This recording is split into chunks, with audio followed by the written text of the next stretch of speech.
The 2023 Indoor Football League season has been one filled with high drama, and it all culminates today in Henderson, Nevada with the 2023 Dollar Loan Center Indoor Football League National Championship game. Today, the 12-5 Bay Area Panthers get set to take on the 11-6 Sioux Falls Storm in the championship game. Hi, everybody. Floyd Simmons, along with my broadcast partner, the Super Bowl champion, Sean King, set to bring you today's action from Henderson. And what a game we've got for you. A little bit of the new, a little bit of the old. A storied franchise in Sioux Falls getting set to take on one of the newer teams in the league, the Bay Area Panthers, in a championship game. Absolutely. Curtis Riggs, head coach for Sioux Falls, already an IFL Hall of Fame member, 11 Indoor Football League titles, actually won 7 in a row. A lot of people think today he gets his 12th. But this is why you play the games. Last year, the Bay Area Panthers only won 1 contest. But fast forward to 2023, what a turnaround by this organization as they are in today's championship game. Football at all levels has turned into a game of quarterback play, and these two quarterbacks that come in today, well, one of them is a longtime veteran. The other guy, he's got a couple of years of seasoning under his belt, and they're going to go at it in this one. For the Sioux Falls Storm, a quarterback that wants to get his 4th championship ring and go out on a high note, his final season, that's Lorenzo Brown Jr. Let's take a look at what Lorenzo has done for the Sioux Falls Storm team here in his final year at the helm. Floyd, is there anything more Sioux Falls than Lorenzo Brown Jr.? A graduate of the University of Sioux Falls, holds 8 all-time records for this organization. He's been a tremendous player running and throwing the ball. As you mentioned, he stated this is his last season. He's won 3. Can he make it 4 today at the Dollar Loan Center? And let's take a look at the guy on the other side. Let's take a look at a young quarterback who actually played for Sioux Falls last year, Dalton Sneed, in his 2nd year in the league. This young, dynamic quarterback has everybody's attention. You're right when you say dynamic, Floyd. Top 10 in rushing and passing yards this year. He's the epitome of a dual threat at the quarterback position. Listen, Bay Area has a different approach than most teams in this league. They're going to run the ball. They're going to make you defend the run. They're going to play clock management, field position, and then try and get explosive plays. Dalton Sneed is the guy that drives this ship. There is no more exciting brand of football than the Indoor Football League, and we're thrilled to bring you today's Dollar Loan Center National Championship game. Stand by, everybody. We'll get you rolling in just a moment. It's the Natty, and it's in Henderson, Nevada, and this is the CBS Sports Network.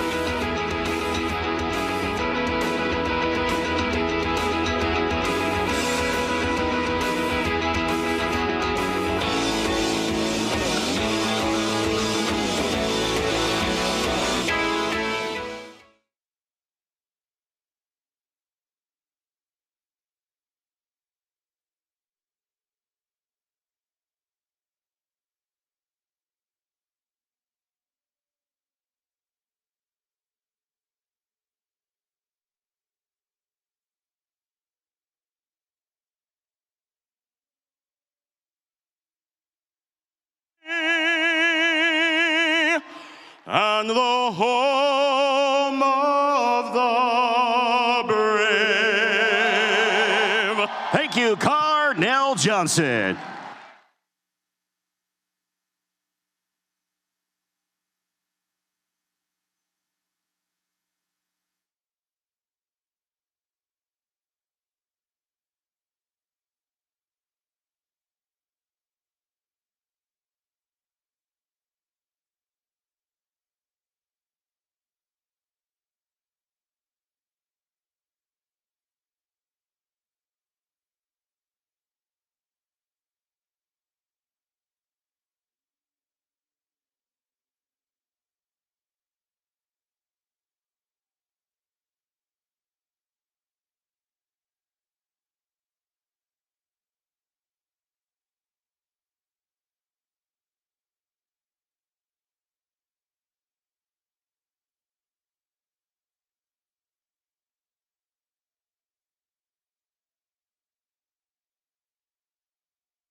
Back into it, everybody. Welcome back to the Dollar Loan Center and the national championship game for the Indoor Football League 2023. Two teams out there that both finished as the 2 seed in their respective conferences. Out of the Eastern Conference, the Sioux Falls Storm that made a run at the end of the year when their head coach made his announcement this would be his last season coaching in the league, and he is a legendary coach, Curtis Riggs.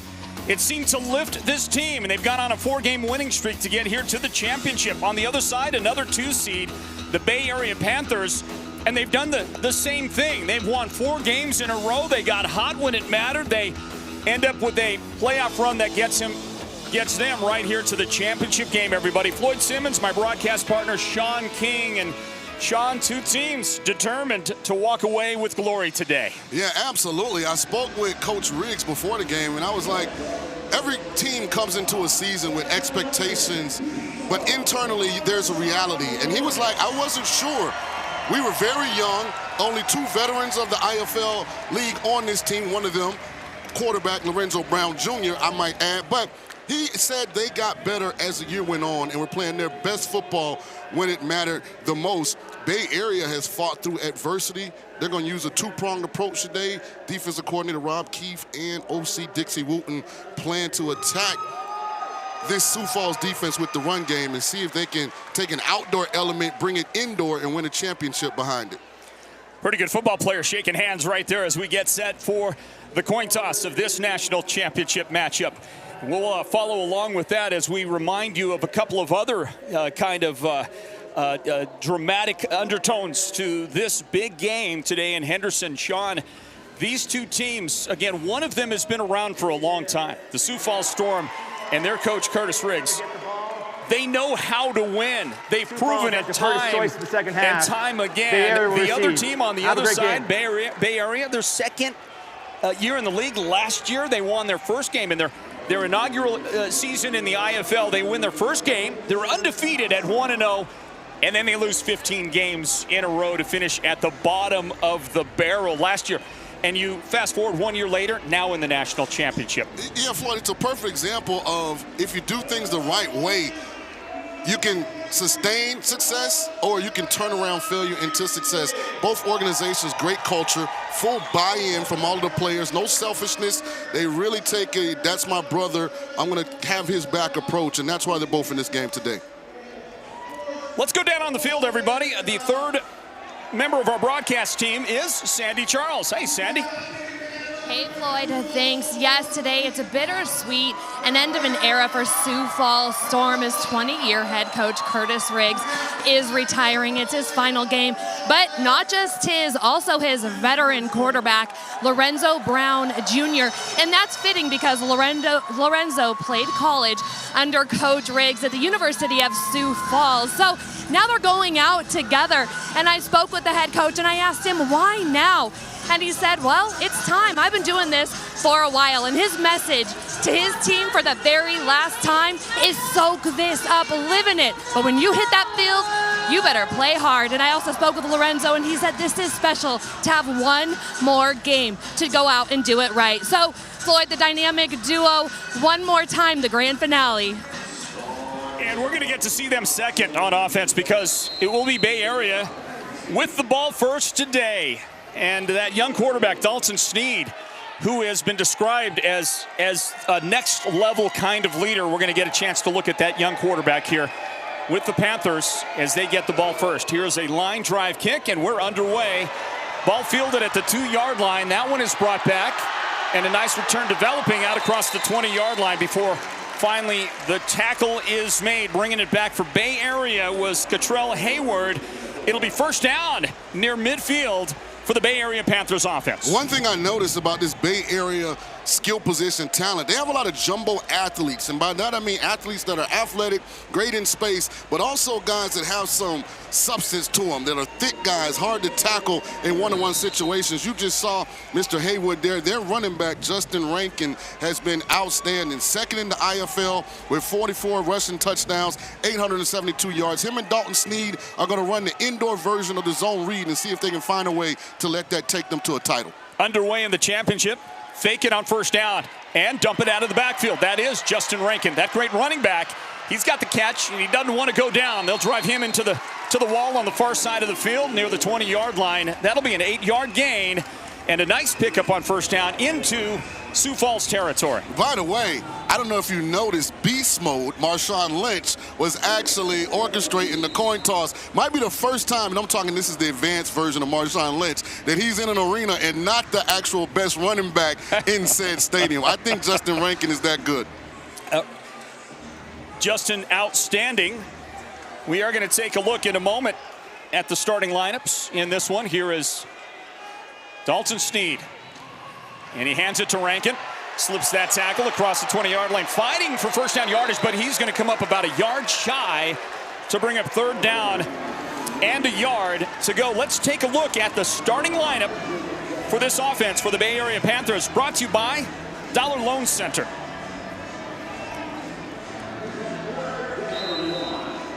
And we thank you for joining us, everybody, for this broadcast on the CBS Sports Network. No scores were just underway.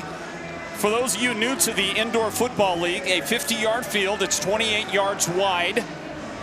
And we'll tell you about how the clock works and some of the other idiosyncrasies of this great game that make it go by so fast, lend so much drama to it. And we'll get a first down run up the middle by Dalton Sneed. He struggles, stays on his feet, and he's in the end zone. That is a Panthers touchdown. Touchdown.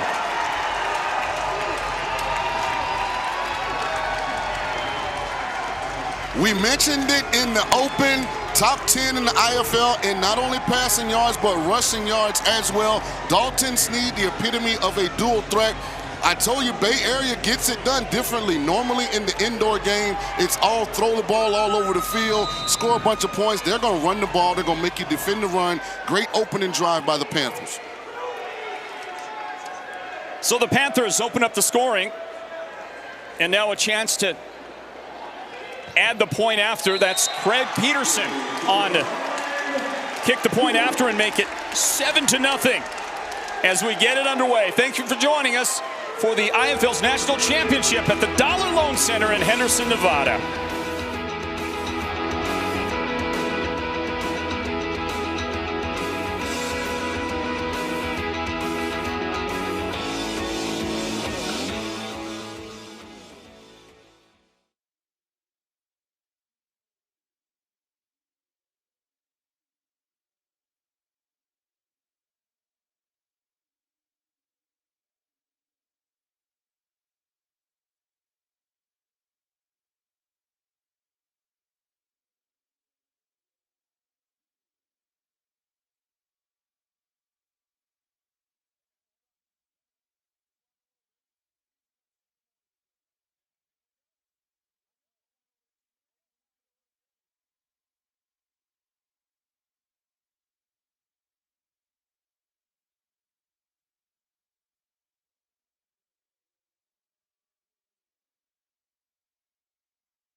So the opening salvo is fired by the Bay Area Panthers. Their young quarterback Dalton Sneed on the touchdown run.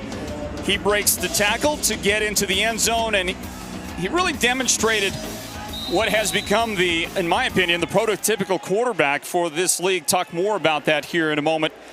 So we'll get a chance to see one of the more veteran players in the entire IFL take over at quarterback.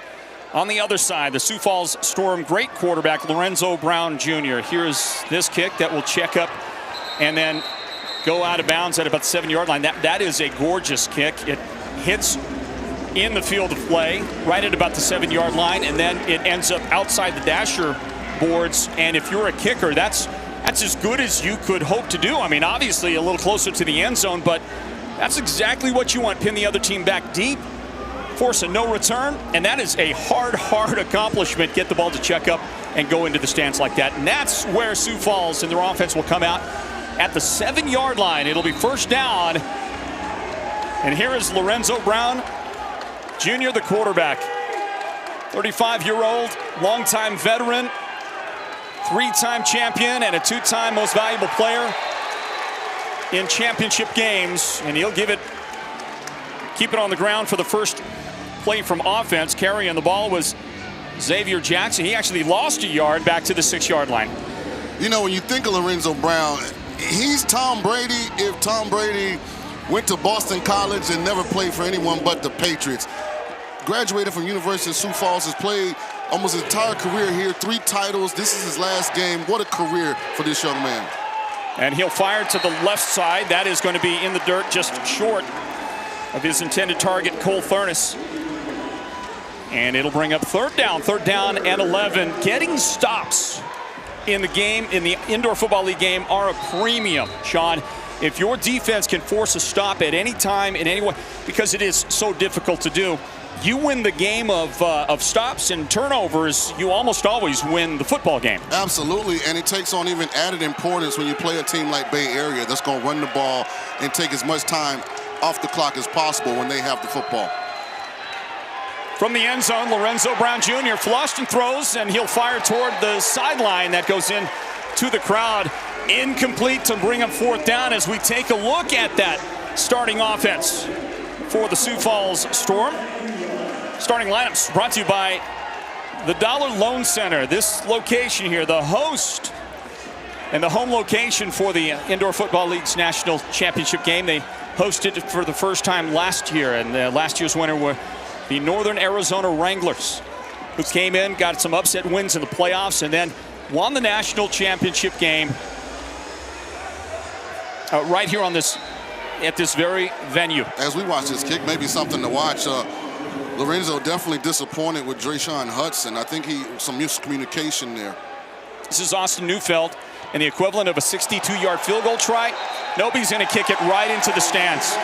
And there was no question what he was trying to do. He was trying to prevent a return.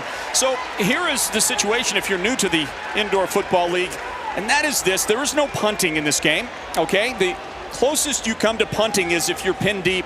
A team might try to kick it away. These kicks, these place kicks, are returnable. You can return them, okay?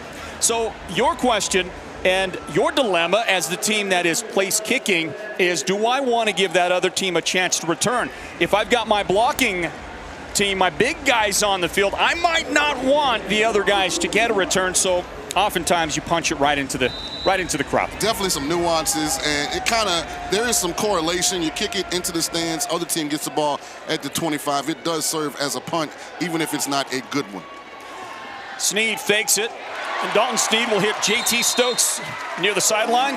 This side of the field, he is short of the first down. The first guy getting there defensively to help make the stop, Jalen James at a Benedictine College, and that will be about a 7-yard pickup, make it second down and 3. And this is a very, very important game for Dalton Sneed. He was the starting quarterback for Sioux Falls last year for 8 games. He was traded this offseason to the Panthers. As a player, right, wrong, and indifferent. You don't want to be traded. You don't want to be cut. You don't want a team to tell you, you know what, we think we have a better option. First time he's gotten to go against his old team. I know he couldn't sleep last night waiting for today's contest. Maybe playing with a bit of a chip on his shoulder.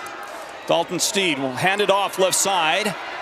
And it's Justin Rankin carrying the ball to the 15-yard line, maybe the 14, and that'll be enough for a first down. Both Justin Rankin and Dalton Sneed are very good at making the initial defender miss. So if you're Sioux Falls, you're going to have to get multiple hats, meaning bodies, players, to the football, and you got to be able to tackle in one-on-one situations in space.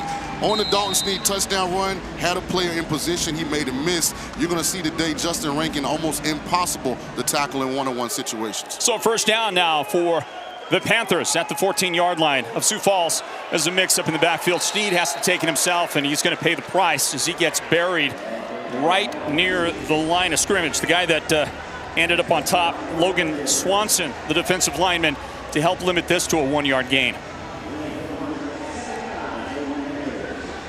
So one of the things you do need to understand as you're watching the game, again, if you're new to the game, is that there's technically no out of bounds. You've got the wall protected by the dasher pads. Essentially, it's a hockey rink out there without the plexiglass protection for the fans. If you're a player or a football, you end up in the first or second row a lot. So watch for that today. Snead fakes it, pumps, and he goes down. He's going to throw it right at the end. That's an incomplete pass. He might have been down before that. There was a marker down in the middle of the field as well, and give a lot of credit to Isaiah Blackman, who got there quickly, right straight up the gut for that defense. The pride of Belhaven University. One way to make Mr. Snead uncomfortable is to get pressure on him, but this was really a coverage sack. Great job by the secondary of the Storm, taking away his first and second options. Clifton Duck is in that secondary. Eugene Ford, all rookie IFL member, 7 interceptions. They pride themselves on being able to lock down the opposing team's pass catchers. Personal foul, illegal hands to the face. Defense, intentional grounding. Offense, number 11. Repeat the down. So it looks like offsetting fouls, one on the defense, one on the offense. They'll replay this one, 2nd down and 9, reset the ball at the 13-yard line. The clock moves since there is no out of bounds here. The clock is on the continual march. It makes the games go quickly, and in spite of that, you still get the high-scoring nature of indoor football. So they've really done marvelous work to hone a game that is about as good, I think, as you can get for the fan. And if you've got limited attention span, you love it even more. Yeah, and in person, I mean, it is an unbelievable watch. It's exciting, it's fun, it's fast. If you haven't gotten to the game, I definitely think you'd enjoy it if you do. Pass caught, left side, make the move, and that is a touchdown! JT Stokes runs the hitch, makes the turn, and he's into the end zone for the Panthers' 2nd score of the game. Curtis Riggs has to be disappointed because this is Clifton Duck, 82 tackles on the season, normally a sure-handed tackler. I mentioned earlier, you have to find a way to get guys on the ground in this league in one-on-one situations. Great job by JT Stokes. So on comes Craig Peterson, otherwise known as Craig the Leg, to try and make it a 14-0 lead, and he'll do that very thing. The kick is up. Oh, take it back. He hit the upright. I thought he might have got that net. So it's 13-0 in the first quarter of the Dollar Loan Center IFL Championship on the CBS Sports Network. Back in a moment.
The Bay Area Panthers have jumped out to a 13-0 lead in the 2023 Dollar Loan Center IFL Championship game, the national championship Henderson, Nevada, beautiful location. The, I think, undisputed sports mecca of the universe, Sean King, is the Las Vegas, greater Las Vegas area, and what a beautiful venue.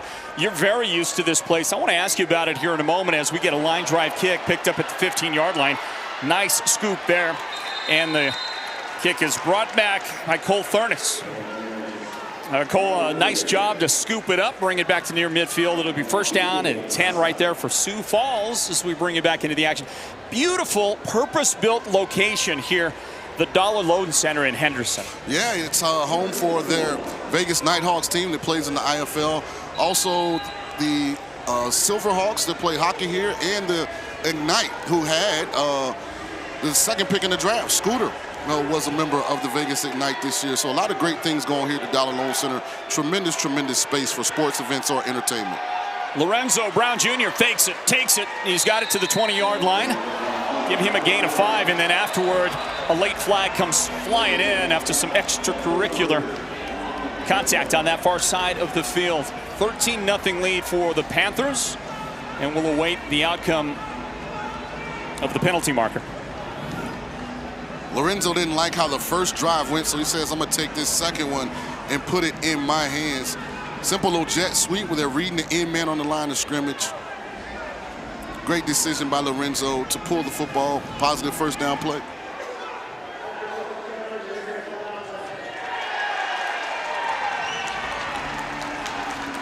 I like that, Floyd. I like that. This is a championship game. It's going to be a little chippy. Emotions are high. Let them play a little bit. Brings up second. So they pick the flag up, make it a 5-yard pickup for Brown. Ball to the 20-yard line of Bay Area. Just that quickly you get into your opponent's territory. And he puts his guys in motion. Pump it left, contact, and down he goes. The quarterback sack. And the Panthers defense trying to get involved here after the offense puts a couple of scores on the board, and the guy that comes up the middle and make the play, Wes Bowers.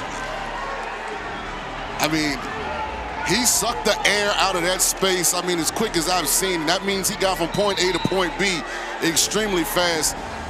You can't rush initially from the linebacker position, but once the quarterback decides to try and run the football, then you can get aggressive and get vertical. Great job by Wes of reading Mr. Brown.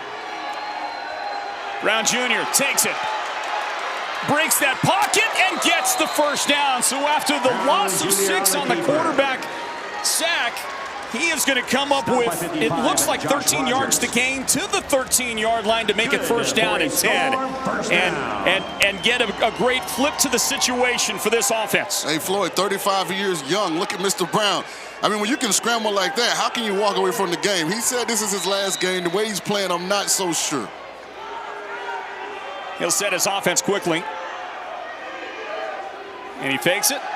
And he wants to run again. And once again, the guy that gets there to make the tackle be a very short gain on the play. Wes Bowers, the linebacker, steps up and puts the stop on him. Be a short gain, maybe a yard and a half on the play. And that'll bring up second down. Second down and about 9 to go for the Storm offense.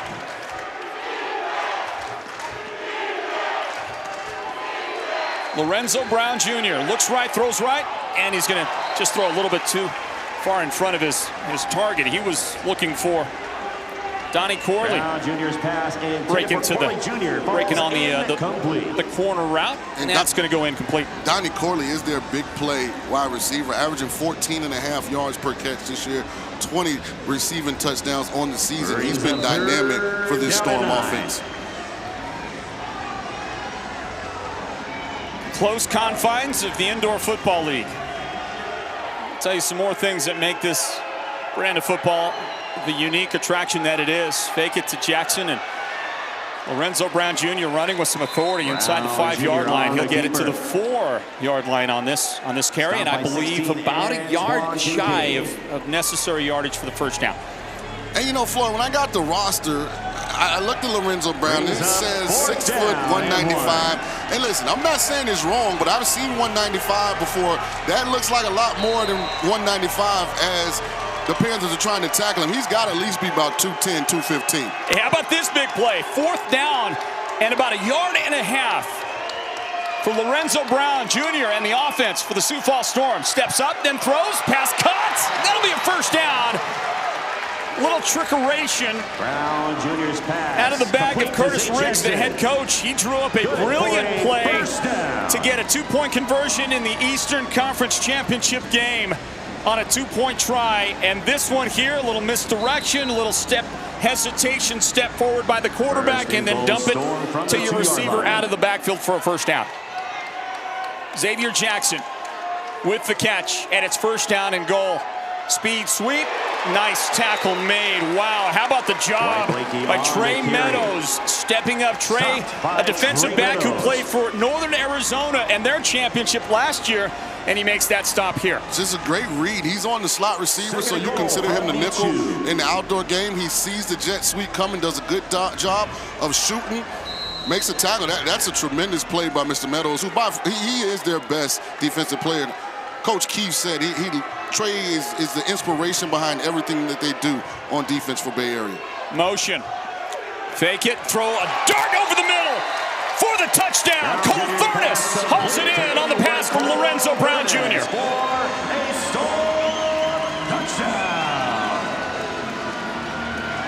Sure-handed Cole. I think that's what we're going to call him. We got a little glimpse of it on the kickoff return as he kind of, caught the little quick hop, and right there, just strong hands, contested catch, touchdown, Storm.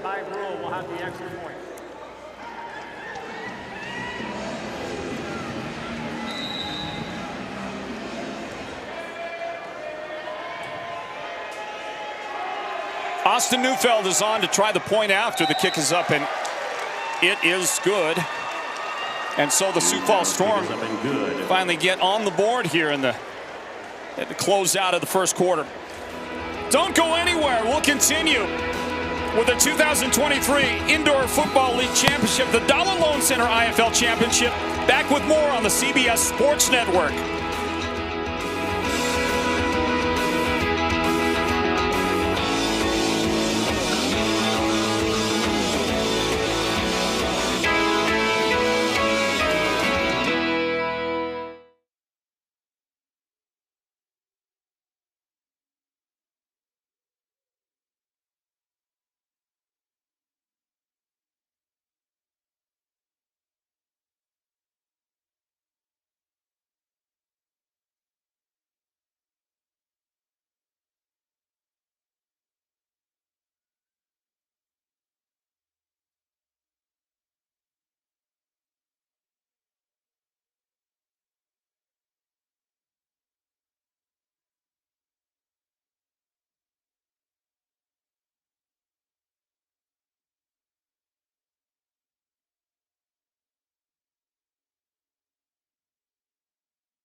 Exceptional experience since 1947.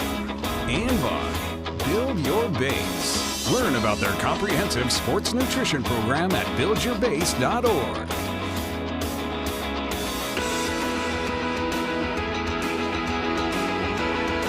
The Western Conference champions, the Bay Area Panthers, score the first 2 touchdowns in this one. And then the Sioux Falls Storm make their way back in with their first score of the game just a moment ago. And our score as we enter the second quarter of action in the 2023 Dollar Loan Center Indoor Football League National Championship game. The Bay Area Panthers 13 and the Sioux Falls Storm 7. Welcome back in, everybody. Floyd Simmons along with my broadcast partner, the Super Bowl champion, Sean King. And a line drive kick that is going to go out of bounds. It will end up at the 20-yard line. The first time you kick the ball out of bounds, whether it's out the side or out the back, the ball will be automatically placed at the 20-yard line. Every ensuing kickoff that goes into the stands will be placed at the 25-yard line. So, Bay Area, the Panthers will have the ball first down at their own 20. Absolutely. I have to say this. If you've never been to an IFL game, one of the bonuses, the fan gets to keep that ball. A lot of balls go in the stands. Fans can keep them. It's a great souvenir. It's such an interactive game for the players and fans. I mean, they're literally right there. You get to keep the football, and if you're fortunate enough to have a front row ticket, you get to exchange some words of advice and encouragement, if you will, with the players on the field. Nice change of directions. That's Justin Rankin fighting his way. That's not going to be a touchdown, I don't believe. He goes out of bounds near the 15, but he electrifies the crowd with a great run on first down. That's what makes him so good. I wasn't embellishing. I wasn't exaggerating when I said Marshawn Lynch, the second best running back in the arena today. Justin Rankins has been doing this all year. Almost impossible to tackle initially. He's got low center of gravity. He's got great strength at the point of attack. He's got acceleration. He's just a complete back. Gets a great block as well from his quarterback, Dalton Sneed, to give him a little wall off there as he got to the sideline. The ball to 16-yard line, 1st and 10. Rankin carries right side. He'll get hit immediately this time. Got to the 15. So a short pickup on this play by again one of those great running backs who's had a good season. Well, he's had a great season. One of the leaders in most categories carrying the football this year. Yeah, he's number 2 in the Indoor Football League in rushing touchdowns with 44. Also second in yards rushing, 872. You know, I mentioned Bay Area takes a different approach to this indoor game than most teams. They're going to run the ball. They're going to continually run the ball. They're going to make you defend the run. They're going to try and wear you down. And they do it with Rankin and also quarterback Dalton Sneed. Fake it. Sneed pumps left, look to the right, and then under duress gets it away to Justin Rankin. There's a marker down. Well, there's, first of all, the referee throws his flag, and then the umpire threw his flag, and I think the back judge threw a flag. Offense, number 74. So 10-yard penalty, second down. And I guess that's the only marker that everybody saw the same thing. Yeah, and the only reason there weren't 6 on the turf because they only get 1 each, but it looks like they all saw the holding. All 3 of the flags hit the turf simultaneously. But I'll say, when you're offensive lineman, I mean, you're scratching and clawing, you're fighting. You know, you're generally used to the quarterback getting the ball out, you know, in a certain period of time. But when those guys are grabbing, holding on, and they're giving you great effort, you'll take a hold every now and then because you love the effort. So it's an 8-man football game, okay? And a lot of these sets, and I'm going to let you describe it here in a moment, Sean, a lot of these sets for this Panthers team, you talked about they want to establish the run. You get 4 big bodies out there, which is uncommon in the league, as we get some contact toward the end zone and a pass caught for an apparent touchdown. Now the back judge just threw his apparent touchdown, just threw his hat because he had earlier thrown his flag, and I think he might get the offense right here. Felix Harper just might have cleared some space there at the end to make that catch. We'll have to see the interpretation. Yeah, one of my good friends, Lamar Thomas, former Miami Hurricane wide receiver, he teaches that all the time, Floyd. He says just keep pushing off and eventually they won't call it. But that one was so blatant and it resulted in a touchdown, you almost forced the official's hand. Now, let me correct on that. J.T. Stokes is the guy that makes the catch. An apparent touchdown? No, not really. They brought the discussion back to midfield. There are fouls by both teams, which will offset illegal defense. Number 2 was not down his stance in the snap. Pass interference. Offense, number 8. Repeat the down. Offsetting penalties. So the pass interference was called. Before that, in illegal defense. And then the offensive pass interference. And so we'll replay this down. Ball comes back to the 24-yard line where it will be second down and 20.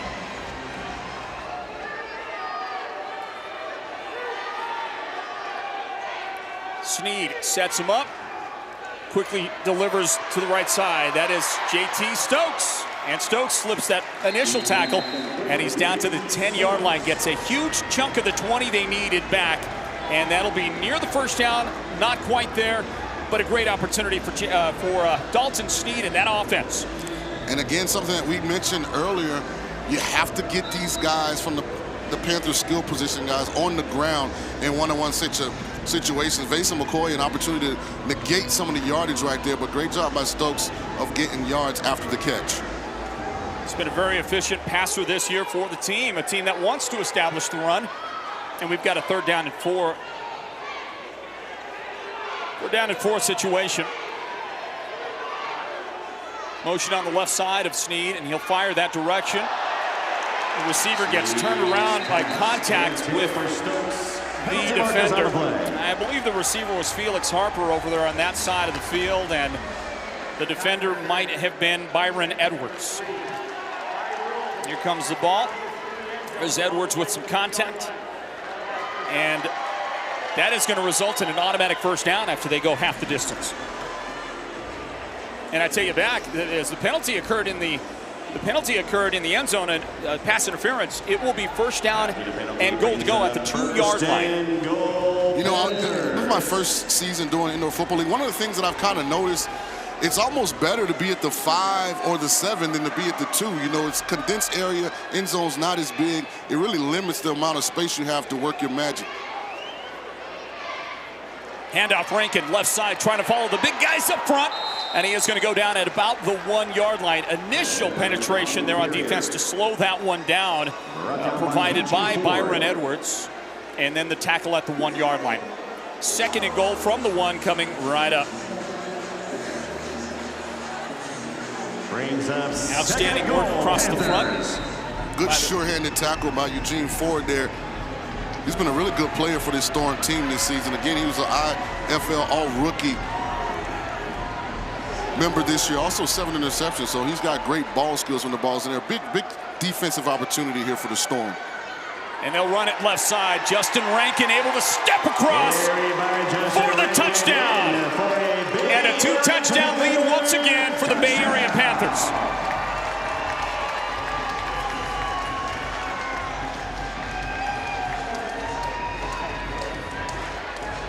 It's just a great job by Dixie Wooten of seeing, you know, with that shift in motion that the Storm generally are 1 man short to the weak side of the formation. So, you know, that's a read, but there was no need for Dalton to keep it. There was no contained defender there, and Rankin walks in for the Panthers.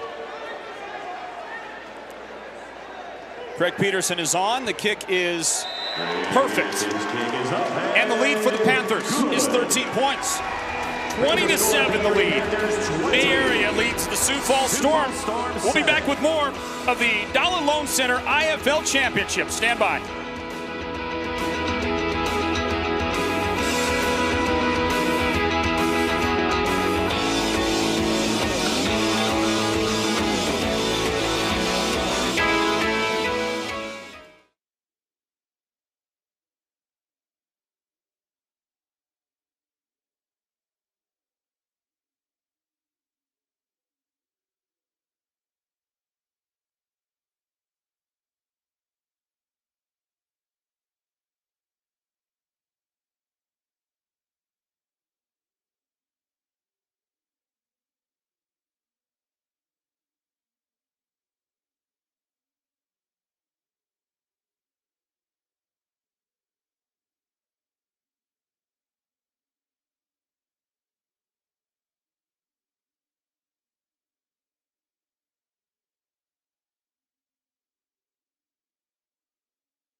The excitement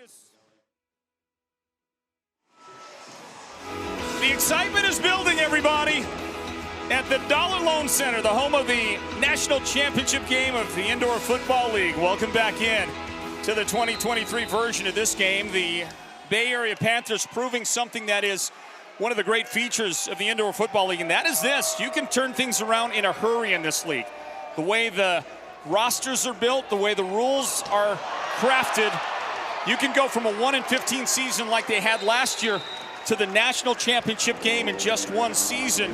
You add guys like Dalton Sneed, who engineered that last scoring drive for the Panthers and got them to a 20-7 lead, and it shows just the nature of how exciting and fun the league is, how quickly things can change, and really from top to bottom, anybody can beat anybody in this league on a given night. And it's just all part of the allure that is the Indoor Football League. But you hit it on the head, Floyd. If you have a quarterback, you have a chance. And Dalton Sneed is one of the best quarterbacks in this league. He gives everybody else confidence. He makes you right when things break down. And listen, when everybody buys in and you get the culture right, you can turn it around in one season. Bay Area is an example. And this quarterback's been one of the best in the league over his long and historic career in the IFL. He gets a first down carry, an 11-yard gain for Lorenzo Brown Jr., taking it all the way to the 19-yard line of the Bay Area Panthers. It'll be first down and 10 right there at that spot. A 20-7 deficit that he and his offense are working to overcome, which can happen in a hurry in the IFL. You can flip the script. Not in a rush, though. Flip of a switch. Sioux Falls is giving Bay Area some of their own medicine here, trying to run the ball, be physical. I like it. Brown, the snap, the throw. He's got a man, but that is going to be dropped. Sometimes the ball is right there for you, and you're just unable to haul it in. Maybe too much space given by the defensive back on the far side of the field. That's incomplete. An interesting choice by Lorenzo here. He has a glove on his right hand, Floyd. Being a former quarterback, I could never get comfortable with a glove. I tried it, but it was always in cold conditions when you can't really feel your fingers. And interesting, I'd be interested to why he decided to wear the glove today inside. That is, by the way, Dwight Blakey, the receiver on that side of the field. They'll give it on the speed sweep. Nope, fake it there. Brown's got it. Takes it outside, cuts back toward the middle, and down at the 6-yard line. Another great run by the veteran quarterback. Give him 12 yards on the gain to the 6-yard line. First and goal for Sioux Falls. Yeah, great play design here by Curtis Riggs. I mean, get the jet sweep going, pull the lineman that way, make the defense and all their keys think that you're going to the wide side of the field, bring the quarterback back to the boundary. Great play design by Coach Riggs. They're going to give this time, but the Panthers are up to the challenge. Carrying the football, Xavier Jackson. And among those on the tackle, Wes Bowers. Xavier Jackson's a great story, and he's why for any young athlete that's listening, you never give up. You know, he's a guy that was in training camp with Sioux Falls, and Coach Riggs thought he had better options at running back, so he cut Xavier Jackson. And, you know, some guys got hurt, he brought him back, and, you know, he's been outstanding for them. 7 touchdowns by Jackson in the last 3 games, so he just kept working hard, kept his head down. The opportunity presented itself, he's taking advantage of it. Motion on the right side, handoff. Jackson has it to the 4-yard line to bring up second down and goal at that spot as we find out more about this veteran quarterback for the Sioux Falls Storm. From our Sandy Charles. Yes, Floyd, you mentioned the veteran, and I asked him, what's his message to the rookies? He said, be ready to work, have fun, find your why, bust your tail. You gotta watch your film, be a good teammate, and work hard. And I asked him, what's your why? He says, I love doing this, and I have 3 little girls and my wife, and they love watching, and they are my why. So he's a girl dad. Brown with the throw. The throw over the middle. Blakey is there. The catch is made. And the Sioux Falls Storm cut it to a 1-touchdown game once again. And obviously there's something about this matchup with Mikael Bridges that the Storm liked. Second time in a row, the slot receivers ran like a twirl route. Great ball location on both by Lorenzo Brown. 2 touchdown passes for the Storm quarterback.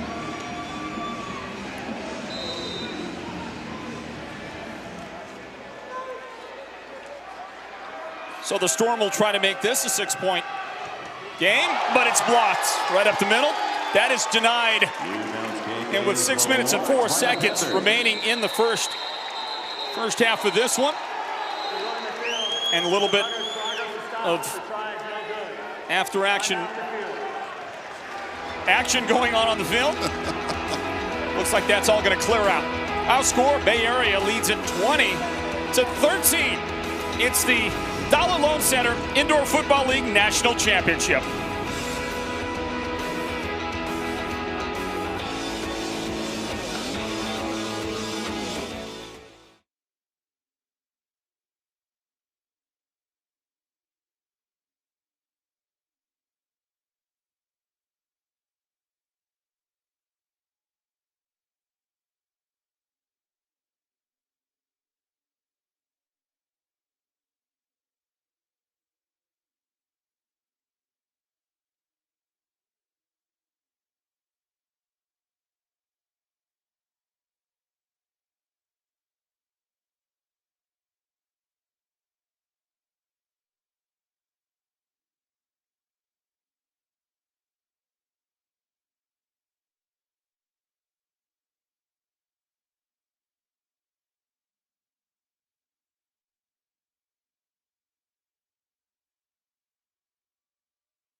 The Indoor Football League's conference champions meeting up in the Dollar Loan Center IFL National Championship game today, Henderson, Nevada, on the CBS Sports Network. Welcome in, everybody. Floyd Simmons. My broadcast partner is Sean King, along with our sideline reporter, Sandy Charles. And these two great teams trading punches in the first half of this one. Another opportunity for Dalton Sneed and his offense with the Bay Area Panthers to get the ball. But first, a line drive kick that's fielded nicely by Marquise Bridges. He'll bring it back to midfield, the 25-yard line. It'll be first down and 10 for the Bay Area Panthers. They take back over the football here in the final moments of this first half.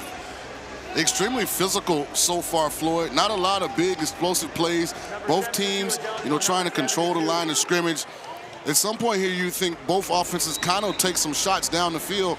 Maybe this is a great opportunity for this Dixie Wooten offense to get aggressive. Something to keep in mind, as you see in the corner of your screen right there, Dixie Wooten, the offensive coordinator and really co-head coach of this Bay Area Panthers team, talking to his quarterback with the confines of the field. The coaches get to be out there on the field to communicate directly with their players. Justin Rankin, the carry, a broken tackle, nice stiff arm. He continues down that sideline. And did he go out is the question. The official will say yes at the 9-yard line is where he made contact on the dasher with contact from the defender. That's something else to keep in mind. You've got to be influenced into that dasher board for that to be technically a tackle on that side. Great run by Rankin.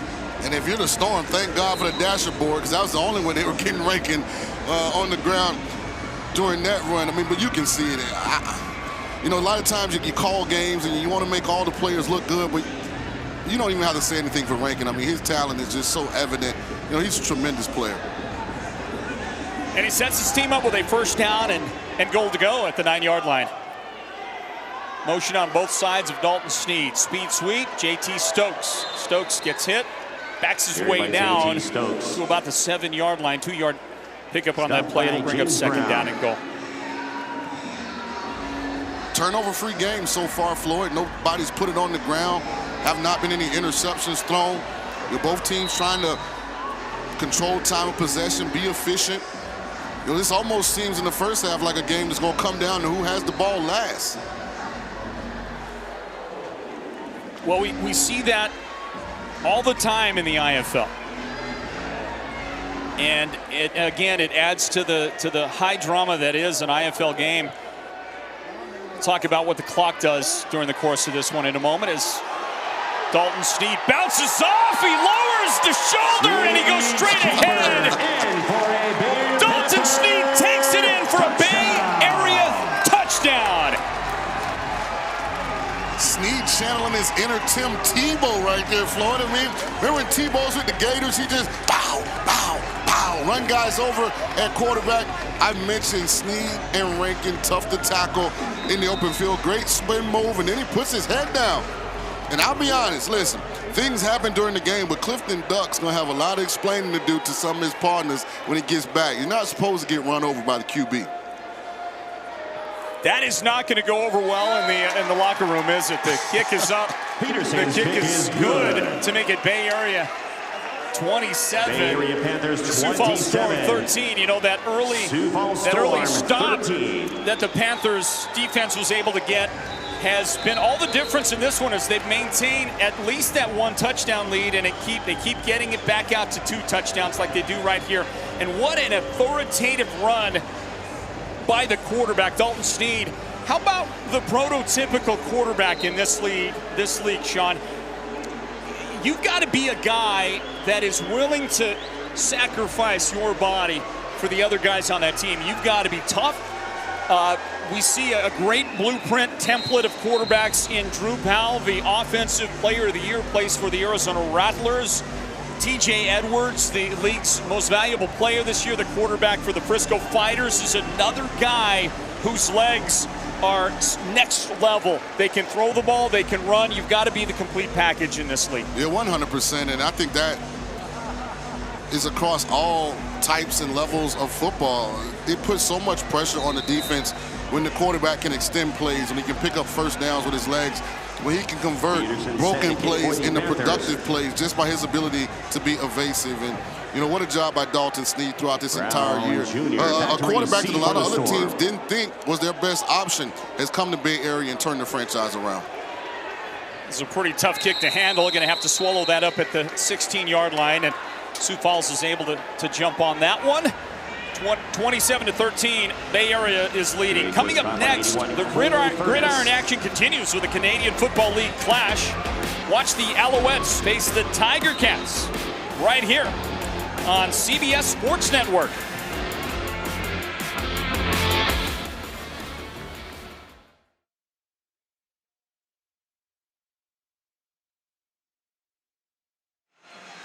Great CFL action coming up on the CBS Sports Network. 27-13 as Sioux Falls will take back over on offense. We hadn't seen a lot of Donnie Corley, wide receiver for the Storm. See if they can get him involved and create some explosive plays. Yeah, great point. Jackson will get the give, and he's going to run right into that great linebacker for the Panthers. Making the stop is Wes Bowers. Minimal gain on the play. 2nd down and 9. You've called Wes Bowers' name multiple times today. The middle linebacker here for the Panthers, he's making his presence felt. Pride of Bowie State University. I'm sure a lot of his teammates are tuned in today watching their old former compadre get it done here in the title game of the IFL. He'll line up 5 yards deep and head on out into the flats for some defensive coverage, but the pass is dropped by Cole Thurnis. I believe dropped. No, even on that play, Floyd, you know, Wes has a really high football IQ, but the thing that you can't teach or coach is once the mind processes it, how quick can the body do what the mind is saying? And he gets from point A to B, I mean, with extreme quickness. Well, I got to beg the pardon of Cole Thurnis because that's ruled a catch. 3rd down. And it's a minimal catch, 4 yards, the gain on the play. 3rd down and 5. Sioux Falls will operate from the 21-yard line, and there is a challenge flag that comes. Yeah, I think Rob Keefe is going to ask the officials to take a second look at this one. Well, Rob thinks what I thought. I thought the ball was dropped. I thought it hit the turf. So Rob Keefe, the Bay Area head coach is challenging the rule in the field of a catch. The play is under review. Rob Keefe is the defensive coordinator for Bay Area. Back at the midpoint of the season or thereabouts, Bay Area lost their head coach, and so these two coordinators, Dixie Wooten, the offensive coordinator for Bay Area, and Rob Keefe, the defensive coordinator. 2 guys that came from other organizations in the offseason to join Bay Area. Part of the great formula that this leadership team at Bay Area had put together to to get them to a championship game. They took over, and then they had to take over not just their coordinator positions, but Sean, they have managed somehow, two very distinct and different personalities. They have managed to take the leadership of this team, very different guys, and lead them to a championship. And when you're selfless, Floyd, it's not that hard. And I think it's a testament to the character of Coach Keefe and Coach Wooten that they can be put in this situation as we look at the replay. And remember, it was called a catch initially on the field. So at least from that angle, I don't think there's enough to overturn it. But back to the Bay Area coaches, these guys come in with a lot of credentials. 7 Indoor Football League titles between the two of them. Coach Keefe has been a part of 6 teams, and Coach Wooten 1. So to put your ego aside and do what's in the best interest of the players, I mean, I think that's pretty impressive by both. So take a look at it, another look at it right here. It'll be 3rd down. Bay Area is not charged a timeout and has a challenge remaining. Not enough to overturn. And if it's a catch, very well could be a catch right there. What a terrific effort by Thurnis. But in the end, they have overturned that. That is going to be a no catch. So somewhere along the line, they saw an angle, Sean, that showed a little turf there. I didn't see enough to overturn it, but it's a great effort. Hey, I guess it's the reason I'm not the guy in the replay booth.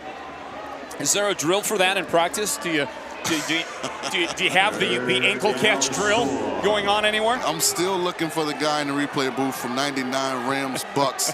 Bert Emanuel caught that ball. Here's a 3rd down and 9 play. And a delivery, that's a strike and a 1st down. Well done. That'll be a 13-yard pickup to the 20-yard line of Bay Area. And on the receiving end, Dwight Blakey with the catch. And he keeps his concentration. This game teaches you as a receiver, doesn't it, to maintain your concentration. How many times have you seen a catch and immediately into the wall or over the wall, touchdown catches out of the back of the end zone over the wall acrobatically? I mean, you've got to be a great focused receiver in this game. Yeah, you said it perfectly. Focus, being mentally capable, just focus on the ball and getting your job done. It's a premium here in this league. Blakey rewarded with now a carry on the ground as he runs the speed sweep after the catch a moment ago, takes it to the 11-yard line. Gain of 9 yards on the play. It'll be 2nd down and 1.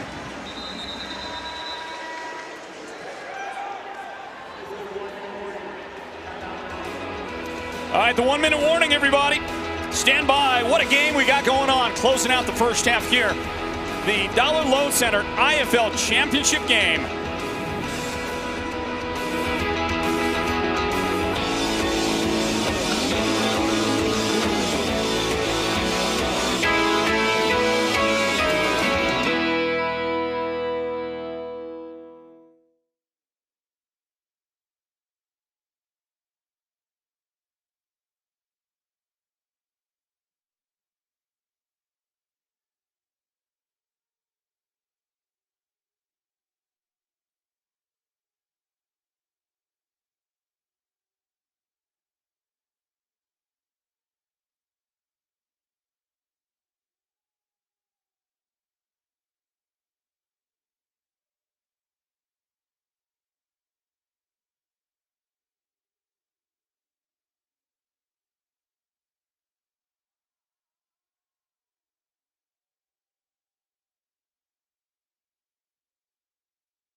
So the 1-minute warning, which changes the game a little bit. The final minute of each half in the Indoor Football League game, you start to get more to the traditional rules of football that we're all used to. The drama builds a lot. The clock stops much more often in the final minute. This is when teams normally store up and save their timeouts.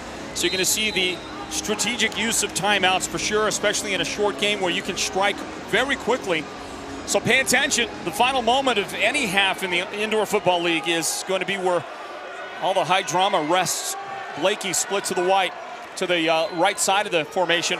Fake the handoff to Jackson. Here goes Brown with the football. And Lorenzo Brown Jr. to the 6-yard line. Make it the 5-yard line. It'll be 3rd down. Nope, that'll be a 1st down, 1st and goal. And it's interesting, before the game, I talked to Curtis Riggs, head coach of the Sioux Falls Storm. I said, what has to happen today for you guys to come out victorious? And one of the first things out of his mouth, we have to be great in the red zone. Inside the 10-yard line, we have to come away with touchdowns, not field goals. And Rob Keefe, the Bay Area defensive coordinator, exercises a timeout right here, the first timeout taken by Bay Area. So, again, to stop the clock, preserve some time. He wants to get his offense back out there on the field with time to play in this first half. You don't exactly do the Olay play and let the team score, but you've got to realize how tough it is to make a stop, especially with an offense as good as Sioux Falls, so you want to preserve some time. It's just smart game management. You want to make sure your offense gets a chance to answer whatever points are put up here. If points are put up, no need to let Sioux Falls milk the clock and you not get an opportunity. Lorenzo Brown runs the option, flip it out to Jackson. And Xavier Jackson will get driven by Bowers into the wall, and another quick timeout is taken by the Panthers. You know, and when you get the football back, now you can kind of run your offense, which they are a run-first team. They're not necessarily a drop back, throw the ball all over the field team. So you get it back with 30, 35 seconds left, you still have an opportunity to utilize Rankin and Dalton in your run game. 2 yards the gain on the play. The guy who calls the plays for Sioux Falls, Curtis Riggs, legendary head coach of that organization, who was calling his final game, presumably final game ever in the IFL. And he is a brilliant strategist. We'll see what he draws up. Fake it. And he just wants his quarterback to try to take it up the middle. Great stop, great play on Lorenzo Brown Jr. He might have got the better part of a yard, close to the 2-yard line, stopped right there, and here comes a big 3rd down and goal play. Absolutely, this is a great tackle. It's a great job of coming up, filling the hole, filling it with speed and violence. You know, speaking of Coach Riggs, some rumors that he might be going join his old buddy Kalen DeBoer at University of Washington. Michael Penix, a young man that I recruited out of Tampa, Florida. I think he has a great shot to potentially win a Heisman. A lot of movement going on in college football. Is last year in the Pac-12, it looks like, for Washington, but what a way to go out if they can win a championship and potentially play for a college football playoff. So excited for whatever's next for Coach Riggs. Hopefully it gets up there. What is that, Spokane is where University of Washington is, if I'm not mistaken? So after a gain of just about a yard, the ball is just a bit outside the 2-yard line for Lorenzo Brown Jr. and the offense. Sioux Falls, fake it. Brown up the middle, dives across, and the veteran quarterback has added another Sioux Falls touchdown. What a play. I'm telling you, he doesn't look like an old man. I'm not sure he should walk away from the game. Lorenzo Brown said this would be his last game in the IFL, that he was going to move on to some different things, but I don't know, man. Maybe the new coach can convince him to give it one more go. I mean, that's almost Cam Newton-ish right there. And just to correct myself, University of Washington is in Seattle, not Spokane. And I got this question for you, Sean. I'm not trying to set you up for anything, but at 35 years old, were you getting that kind of air? At 35 years old, I was broadcasting. A different kind of air, right? Right, exactly. 43 seconds remain in the first half. The kick is up, and the kick is good as we look again at this touchdown. What a run by the veteran quarterback. Is he playing in his final game ever in the IFL? Well, that's what he says. And I think that's how he's playing. He does the Superman. Yeah, he takes it in for the score. You're right. He wants to make it 4. He's already won 3. I think 2015, 16, and 19 was the last time that he was the quarterback for the IFL champion. He wants to make it 4 and go out the right way, really put an exclamation point on what's been a great career by Lorenzo Brown Jr. Schematically, we saw Bay Area utilize their timeouts to try and get the football back. I would presume that Sioux Falls is going to do the same thing here, Floyd, as they want to get their offense another shot at points before the half as well. So I'd expect, as Bay Area is trying to run some plays, that we'll get some immediate timeouts by Coach Riggs and his staff. I want to remind you of how that Sioux Falls Storm team got here to the championship. In the opening round of the playoffs, after getting the #2 seed, they hosted the Massachusetts Pirates, a team that they had defeated on the final day of the regular season. And they beat the Pirates again in the first round of the playoffs, 42-39. And just to show you the resolve in both Coach Riggs in his final game and Lorenzo Brown Jr., they came back from a 17-0 halftime deficit to win that game, and then went on to beat the Frisco Fighters, the top seed in the Eastern Conference, 45-44, thanks to a last-second two-point conversion and a very creative play call on that two-point conversion. Misdirection, throw back, get the two, win the game, and make a trip to Henderson, Nevada after that. If I've learned anything this year, is that in the IFL, it's never over until it's actually over. Like, every second matters. Every time the ball is snapped, it's a potential touchdown because of the size of the field, because of the explosiveness of the player. So it's a big drive for Bay Area here, because what you like to do, considering that Sioux Falls gets the ball first in the second half, you like to go in with a 2-score advantage. First down play, ball at the 15-yard line. 40 seconds remain. 3 timeouts for the Sioux Falls Storm. Panthers have one more timeout. Quick throw, delivery. JT Stokes, nice move, cross midfield, cuts it back. Might have been better advised to go out of bounds right there. Technically, the out of bounds is that you hit the dasher, the wall after the 1-minute warning, and you'll stop the clock. He stays in. No timeout called yet. Game clock operator, please reset the game clock to 33 seconds. The Panthers are going to line it up and try to run a play. 33 seconds. 33 seconds. They'll start the play clock, and the game clock right now. Not much time wasted. Dalton Sneed, the quarterback, throws, fastball delivered. Stokes reaches out. I believe he's going to be short of the first down, but he did stop the clock about a yard shy of the first down and in scoring territory. Ball at the 11-yard line. And in IFL, inside the 1-minute mark of the half in the game, the offensive player can reach the ball across the partition to stop the clock, just like running out of bounds in the outdoor game. So second down and a yard to go. And 30 seconds remaining, but 30 seconds can be an eternity in the IFL. A lot of things can happen in 30 seconds. You can flip the score a couple of times during that time frame. Stokes lined up and in motion to the line from the left side, handed off to Justin Rankin. He's trying to cut back, he escapes the tackle, battles his way across the 5-yard line, and he is going to go down inside the 5 at about the 3. And that should be a situation we might get a timeout called by Bay Area.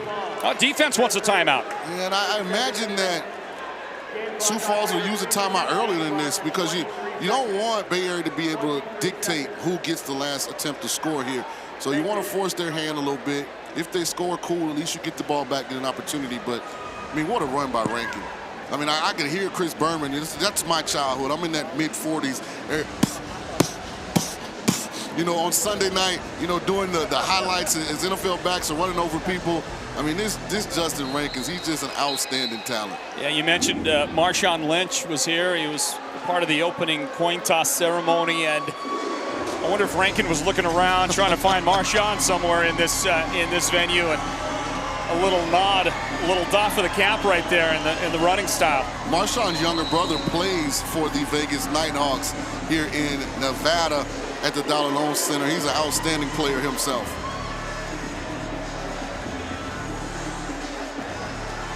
So the situation is first down and goal, ball at the 3-yard line. Dalton Sneed, the quarterback for Bay Area. They've got one timeout remaining here. Sioux Falls is trying to preserve some time if they get the ball back. Rankin cut back, and he will get stopped. Got back maybe to the line of scrimmage, slightly beyond that, and that's where he goes down. Great job by this defense smothering the run up the middle.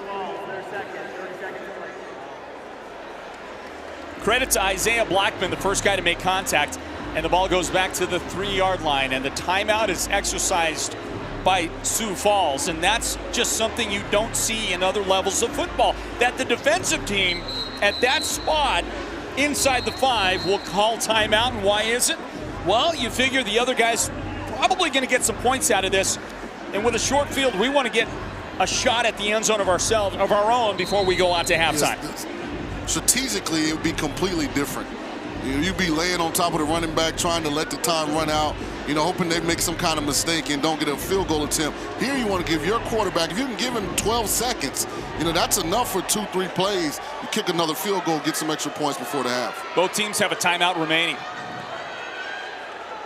And Snead will fake the flip, take it himself right side, and he is going to find a seam into the end zone. Dalton Snead and a Bay Area touchdown.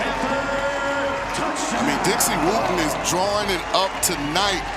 Little quarterback gap scheme run. They're going to fake the speed toss to the strong side and watch the offensive lineman pull back as a protector. You see big 54? Look at him sealing that block right there. Great play design by Dixie Wooten.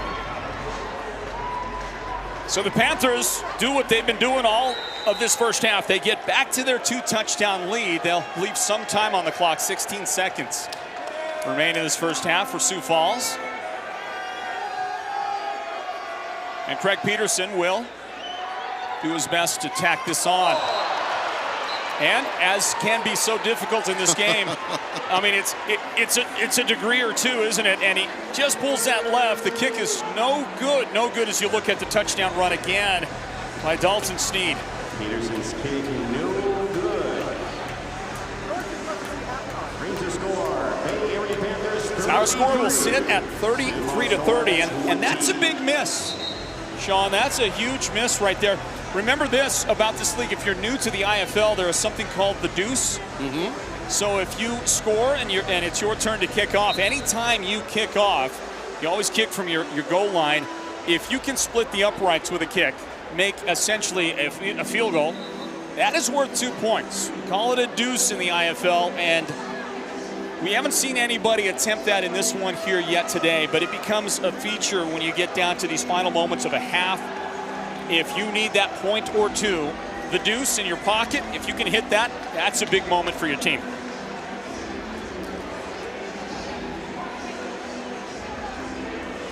The downside of that is if you do not get it through the uprights, then as we've seen earlier, you kick it into the stands, the opposing team gets the ball at the 25, which already puts them in field goal range. So it's a lot of strategy that goes into the IFL. Coaches are trying to make decisions that's in the best interest of their team. This line drive shot will bounce up over the head of the receiver. Now this becomes Rouge time. Can they cover it? They do! Points for Bay Area as they're able to make the tackle in the end zone. That's a big moment for the Bay Area Panthers. That is called a Rouge. You kick it off, the receiving team can't get it out of the end zone. You're exactly right, Floyd. You have to bring the ball out of the end zone when it's kicked in play. What a sequence there. We were talking about a deuce, and then we had a Rouge. Never should have started as a ball, never left the end zone. Therefore, game clock operator, please reset the game clock to 16 seconds. That is terrific. 16 seconds, thank you. On special teams by Bay Area. 34 now, 34-20 as they get a point out of it. And Sioux Falls will get the ball at their own 5-yard line. And because, it makes up for the missed extra point. That's what I don't understand is they didn't run any time off the clock. It was touched and then rolled around in the end zone, then tackle made, and no time came off the clock. All right, 16 seconds remain. Here's the quick pass to Jackson out on the near side of the field. And they're going to give him the first down. He got right to the line to gain. Ball at the 15-yard line, and the clock stops at 14 seconds. Very quick and efficient action to move the ball a little north and south.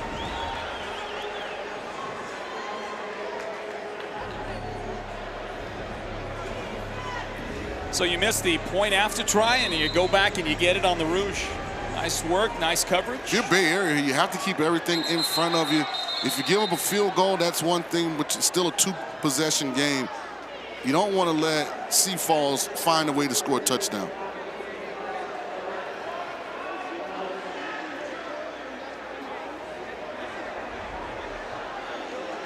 Well, the Storm have had the answer ever since the Bay Area went up by the 2 touchdowns.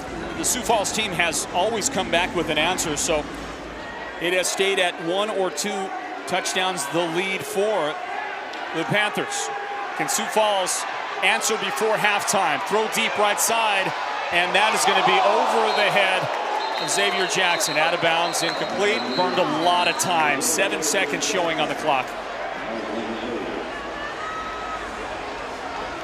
A lot of whistles. There is a flag from the back judge right in the middle of the field. Illegal contact beyond 5 yards. Defense, number 4. 5-yard penalty from the previous spot. Automatic first down. Illegal play on the defender. Yeah, Trey Meadows called for illegal contact. Generally, that means that there was some kind of double move presented to him. Maybe he took the bait and was going to get beat. Takes the penalty instead. It actually works in the Panthers' favor because, as you mentioned, 7 seconds came off of the clock, and the clock is the most important thing at this point in the first half. Yeah, despite the penalty, you can't get the time back, can you? So 7 seconds remain. 1 timeout left for the Storm. They've got to get something done quick right here. Throw it, and that's intercepted. First turnover of the game. The takeaway, the tackle there as time expires. That is a monster play on defense. Bill Atkins stepped across, took it away, and the Panthers turn away the Sioux Falls Storm here, and will take a 2-touchdown lead into halftime. The pride of Minnesota, Duluth, Bill Atkins, causes the first turnover in the entire first half. Both quarterbacks, both offenses have been very good taking care of the football. That actually doesn't hurt Sioux Falls in the grand scheme of things, because when they tackled him all the time, it ran off the clock. Would have been tragic if there had been a second or 2 left and Bay Area could have gotten a field goal attempt off. So the halftime score, well, it's a 2-touchdown lead for the Bay Area Panthers. And down on the field, we get to talk to the defensive coordinator of this team that's got the lead. Sandy Charles has Rob Keefe. Yes, Floyd. Big defensive momentum right there. Coach, what do you need to do to keep this pressure on? Well, we just got to keep the momentum up. Look, having the best defense is having a great offense. And Coach Wooten and the offense, the fact that we're scoring in every possession, that dictates the pace of the game. And then on defense, we just got to do our job. The fact that we were able to work the clock the way that we were and the way that we did, score last before the half, because they get the ball back first in the second half, we can't allow them to get that 2-for-1. So should have probably just fell down right there, so at least we could attempt the field goal. But nonetheless, we played a great first half of football. Let's touch on your offense. What have you seen from your quarterback, Dalton Snead? Well, Coach Wooten works with these guys so well. Dalton is a tough guy. He's awesome. This is exactly why he wanted to come to Bay Area to fight for a championship. Take care of the football. We'll win this football game. Thank you, Coach. Floyd, back to you. All right, Sandy, thank you for that. And listen, stand by. We're going to have a great halftime coming up for you in a moment. We'll break it down, look at some highlights in just a little bit. And we'll also talk with the commissioner of the IFL, Todd Tryon. That's coming up in a few moments as well. Don't go anywhere. How about a 34-20 Bay Area Panthers lead in the Dollar Loan Center National Championship game? Stand by for halftime. This is the CBS Sports Network.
The Western Conference champions, the Bay Area Panthers, have a 34-20 lead at halftime over the Sioux Falls Storm out of the Indoor Football League's Eastern Conference. Welcome back in, everybody. Halftime and the Dollar Loan Center's National Championship game. Floyd Simmons along with my broadcast partner, Sean King, here bringing it to you. Been a great action-packed first half, Sean.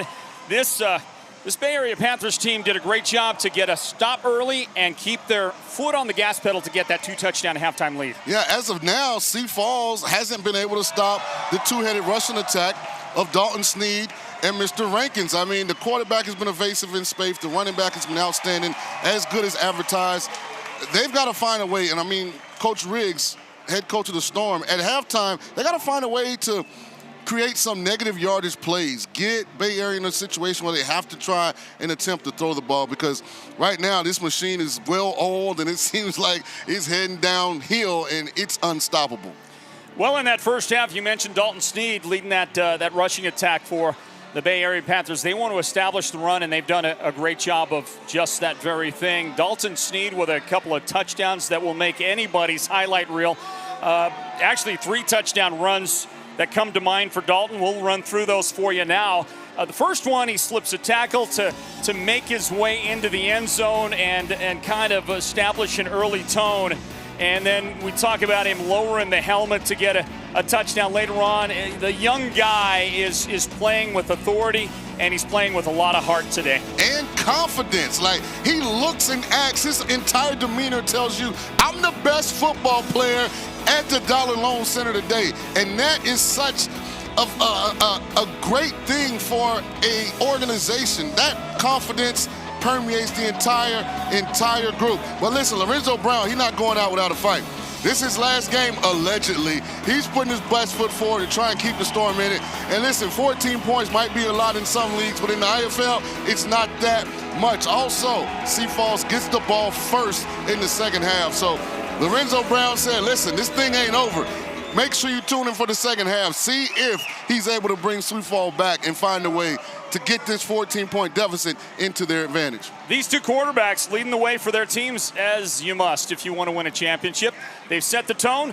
Who's going to win the title? Who's going to be the game's MVP? We don't know. But I'll tell you what, in a few moments, we'll talk to the commissioner of the IFL, Todd Tryon. Stand by, everybody. It's halftime of the 2023 Dollar Loan Center Indoor Football League Championship game. Stand by.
the Dollar Loan Center for the 2023 IFL Championship, where the Panthers lead 34-20 on the Storm. I'm Sandy Charles, and I'm joined by IFL Commissioner Todd Tryon. Todd, like I mentioned, we're here at the Dollar Loan Center. So how special is this relationship?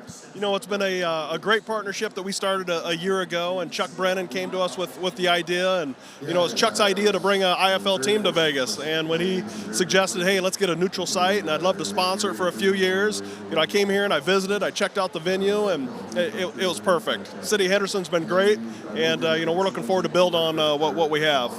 Let's touch on that building. How exciting is it to see the growth of the IFL? You know, I've been around the IFL obviously since the conception, and it's been crazy to see the growth of our league, but it really comes to our ownership group. We've really attracted some really quality owners. We stabilized, and then we started to build from there, and so we got a lot of great things coming here in 24, and for the future, we're going to be adding a couple teams here at some point, and you know, it's definitely trending in the right direction. Another exciting part is the partnership with the XFL, and these young guys got to have a private workout in a combine style on Friday. How special is that partnership with the XFL? You know, it was great to have. We had over 215 players come to Vegas for our championship weekend, and I talked to some XFL reps last night, and they said it was the most talent that they have had at a combine, and there will definitely be some players signed out of that. You know, that's our goal, is we provide a platform to help a player advance his life, whether it's on or off the field, and this relationship with the XFL just allows us to create a two-way situation so a player can advance to the XFL. How much pride does that give you hearing that? That's the most talent he's seen. How much proud? You know, sure, I'm proud of it, but I'm not shocked because I know the talent level here in the IFL. You know, you got to watch it to appreciate it. I mean, this is a fast-paced game, and you got to be pretty talented to get out here and perform the way they do. So I'm not surprised at all.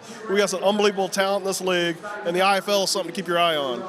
You touched on it, the talent. What sets the IFL apart? Coaches. Our coaching staff, our coaches across the board are unbelievable. The best indoor coaches have navigated to the IFL, and from top to bottom, I mean, to have two teams who did not make the playoffs last year be competing in the national championship game, it's good. We got great coaches. Okay, last one. What should fans expect when they get to a game in person? You know, it's a show. We're trying to put on an event. I mean, this is a perfect venue. The music is thumping, and you know, we got it's a brand new field, and you know, we got a halftime show, and you know, we continue to try and build this to make it a destination. And you know, someday I'll get Big Pun here to check this out, and it's something you got to experience to appreciate. Thank you so much for your time. It is exciting. There's nothing like the IFL, and we'll be right back from the 2023 IFL Championship right after this.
Welcome back into Henderson, Nevada, the 2023 Dollar Loan Center Indoor Football League National Championship game. Only here on CBS Sports Network. It's halftime, and we're going to continue with our breakdown in just a couple of moments. Don't go anywhere. More on the National Championship game is on the way.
Back in, everybody, to the 2023 Dollar Loan Center National Championship game for the IFL, the Indoor Football League, back in Henderson, Nevada for a second year.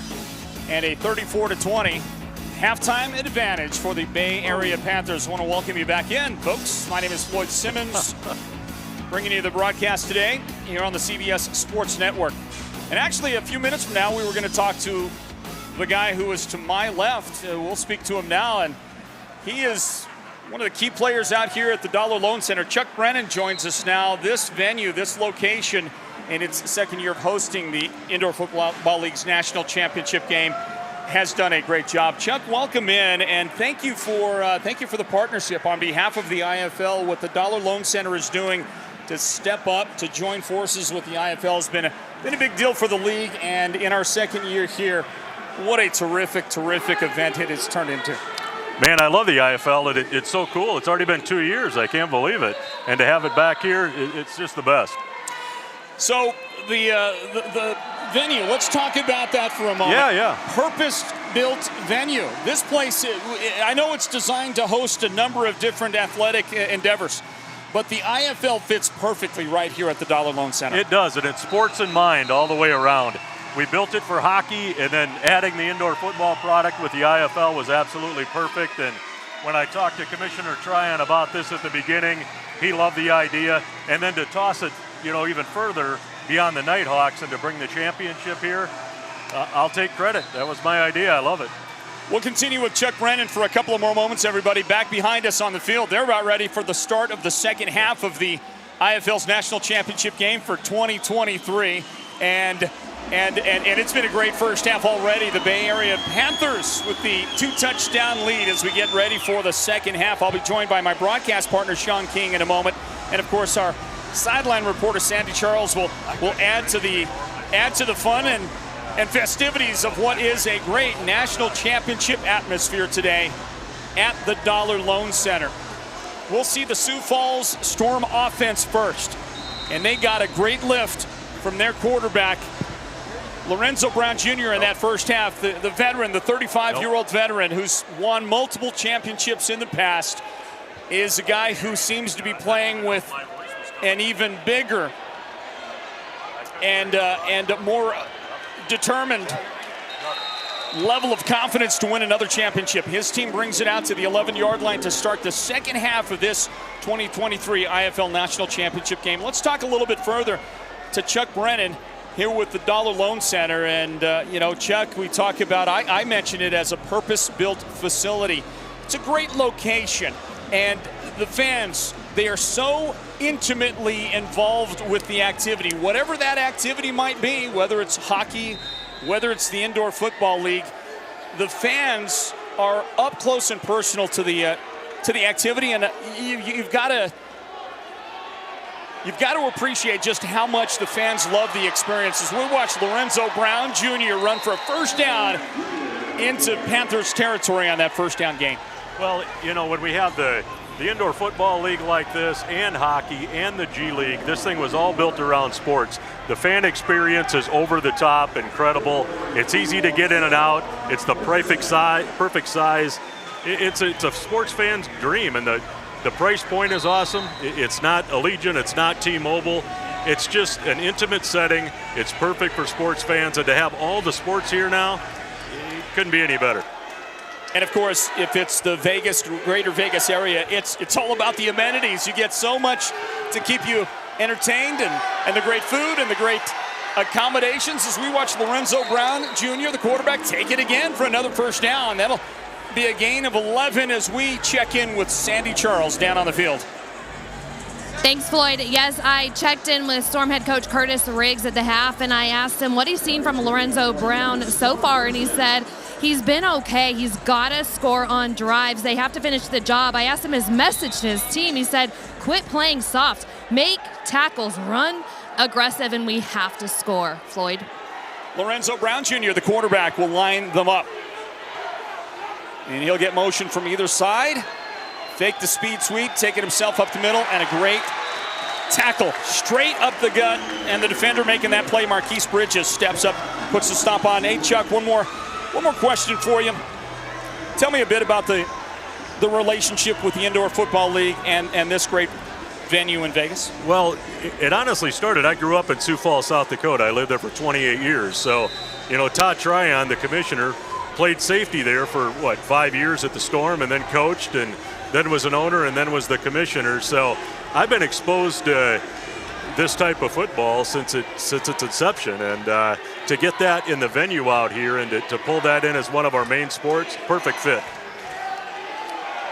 Flip it left side, tackle made inside the 5-yard line. What a great finish. That'll be near a first down, and the Sioux Falls Storm setting themselves up to strike again. Thanks for being here, Chuck. Do appreciate everything, and great job. You, your team, this championship event is second to none. Well done. Thank you. Thank you so much for coming. Floyd, I know I kind of been like the third wheel in this date. You guys are kind of having dinner. Sorry about that, Sean. I'm just sitting over here. The waiter won't even offer me any water.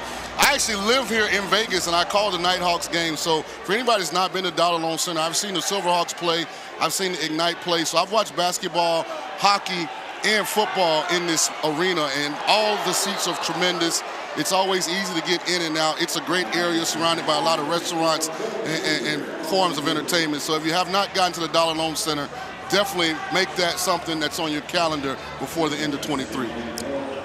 Thank you guys for letting me join your date that y'all had going on. I appreciate it. Thank you. All right, that's Chuck Brennan there, and the guy there, putting me in my place is Sean King, the Super Bowl champion. Sean, let's get this second half rolling, shall we? 2-touchdown lead for the Bay Area Panthers, but this Sioux Falls Storm team with that quarterback on your screen, Lorenzo Brown Jr., is not going to go away easy. It's a second down and goal situation from the 2-yard line. Lorenzo Brown Jr. fighting, reaching, and he got it across. That's the Sioux Falls touchdown.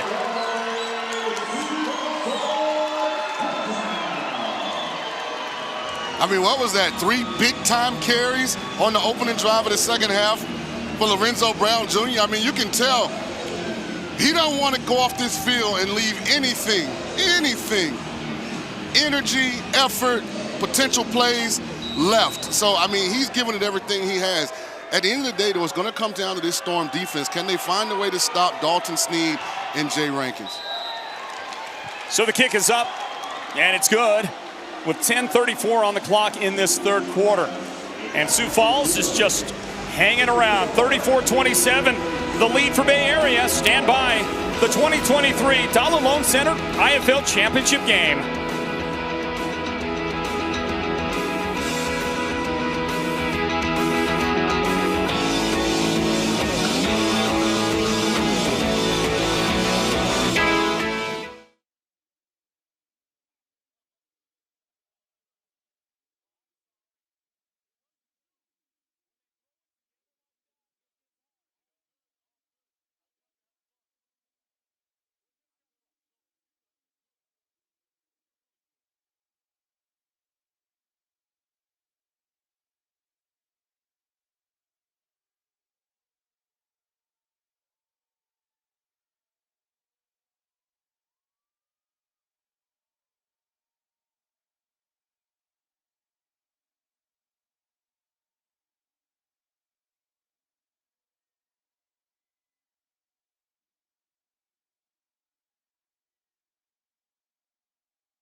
Well, Sean King, you call this place home, and there's a great shot of the Strip, a very famous, iconic American city right there. And I got to tell you, I tried to get some dinner reservations tonight at a swanky joint downtown.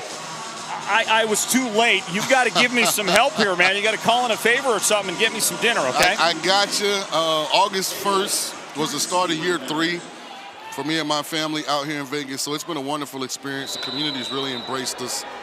You know, I've gotten to do a lot of great things. You know, covering the Indoor Football League has been one of them. So it looks like we're going to be here for a while.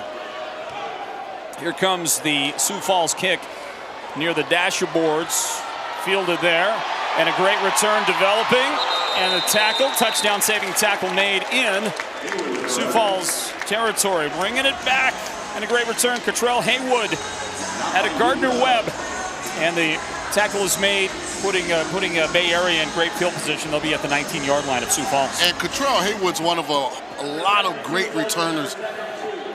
If you've been watching the game from the beginning and you're wondering why doesn't the kicker just kick it deep to the deep guy, I mean, these guys are special. You're almost better letting them start at the 25 because these guys can change the game at any moment.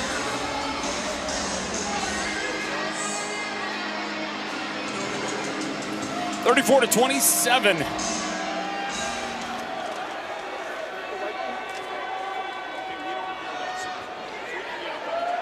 Justin Rankin with the carry over the left side. He'll go straight ahead for a 2-yard gain to bring up second down and 8. The Panthers primely positioned to get back to their standard 2-touchdown lead they've been kind of managing throughout the game. Just as a reset, if you're just tuning in, I know it's Indoor Football League. You're used to the quarterback throwing it all over the park and, you know, big explosive plays. This is who Bay Area is. They're going to run the football with Justin Rankin and Dalton Sneed, and then they're going to play action and try and hit you for a big play. But up to this point, Sioux Falls has not been able to contain this Panther run game, and I imagine we'll continue to see it until they do. Play action. And the pass, which was right on the mark for JT Stokes, is unable to haul that one in. And will go incomplete. This Bay Area team, they get here as the number 2 seed in the Western Conference.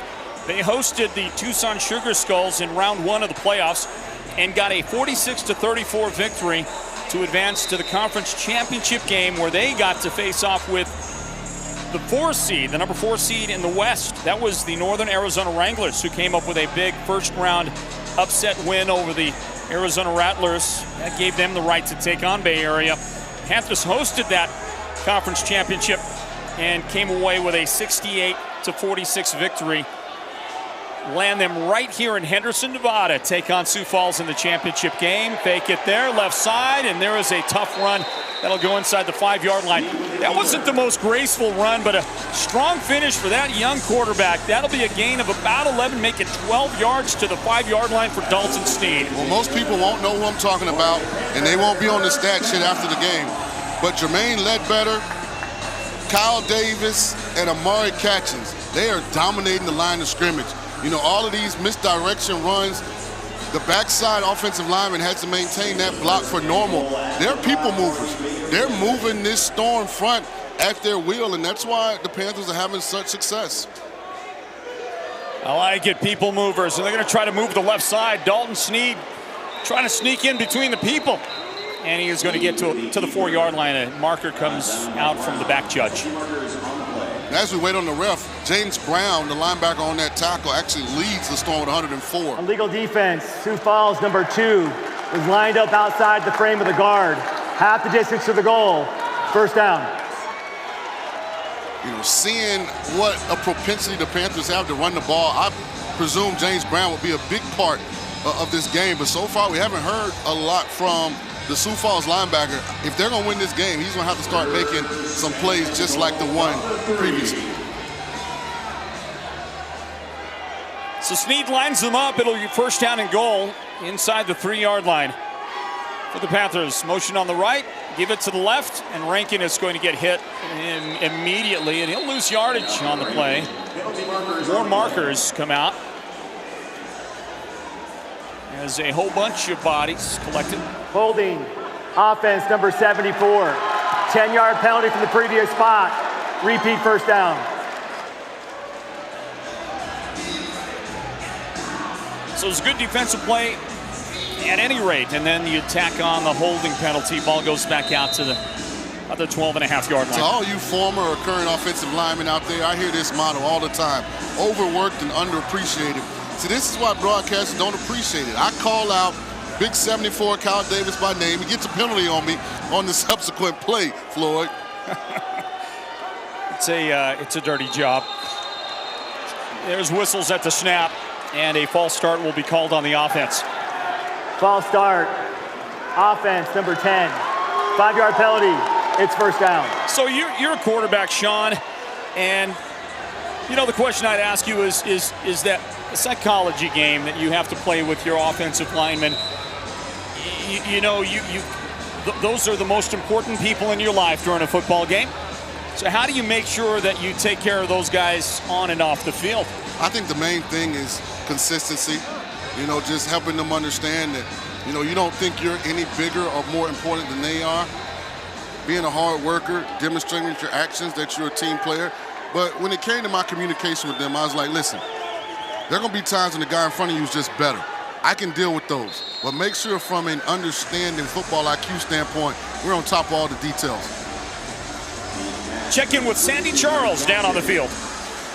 Thanks, Floyd. Yes, I actually talked to Dalton Sneed about the team chemistry altogether and about the offensive line, and he said it's all about guys leaning on each other and playing for each other. When the guy next to you is working hard and working his tail off, you have to reciprocate. The best teams are the ones that come together not just on the field, but off the field as well. And this team, they go out to eat, they go bowling, and they put football aside, and they build that true friendship, he said. That camaraderie brought this team together.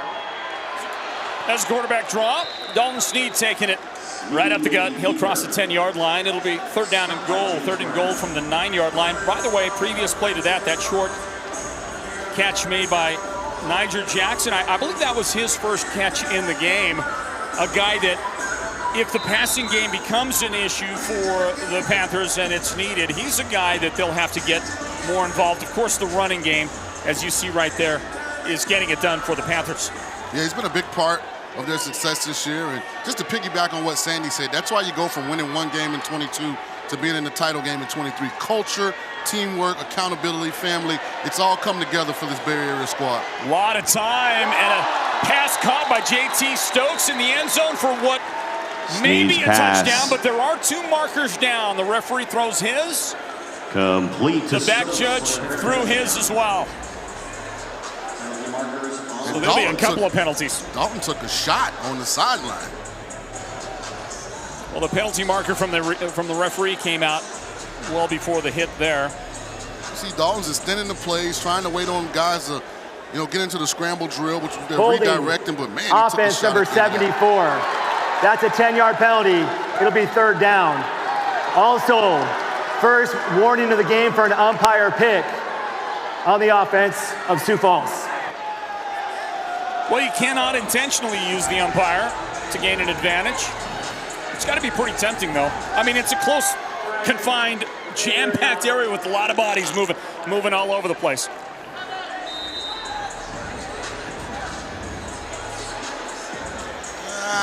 That's probably a little nitpicky if you ask me. I don't think it had an impact on the play, but, back to this umpire pick. Now, first of all, Floyd, all umpires aren't created the same. I mean, what's his combine numbers? I mean, maybe he's not, great in the change of direction department. I'm taking a look at the umpire right now. He's a pretty good-sized fella. Pump it left side, throw the screen on the right side. Justin Rankin has it. It closes down fairly quickly afterward. Physical finish on defense, and among those guys that helped to make it happen, Byron Edwards was there. You'll take a look coming up with the football. James Brown, the ball was down. It'll remain a Bay Area's football, or will it? It will. Here comes the place-kicking team on 4th and goal. Tremendous play by Byron Edwards. You hear defensive coaches talk about shoot your gun all the time to those defenders. I mean, if he doesn't, get aggressive and get vertical and get to the lower extremity of Rankin there, this is a touchdown. Good job not waiting on the offensive line. And that's just an excellent play by Mr. Edwards. Here comes Craig Peterson on to try a field goal, 30-yard field goal with those narrow pipes, and it's right down the middle. The 3 points are good for the Bay Area Panthers, and every little bit you can scratch from this point forward is going to be huge. Stand by, more third quarter action is on the way in the 2023 Dollar Loan Center IFL Championship game.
championship game.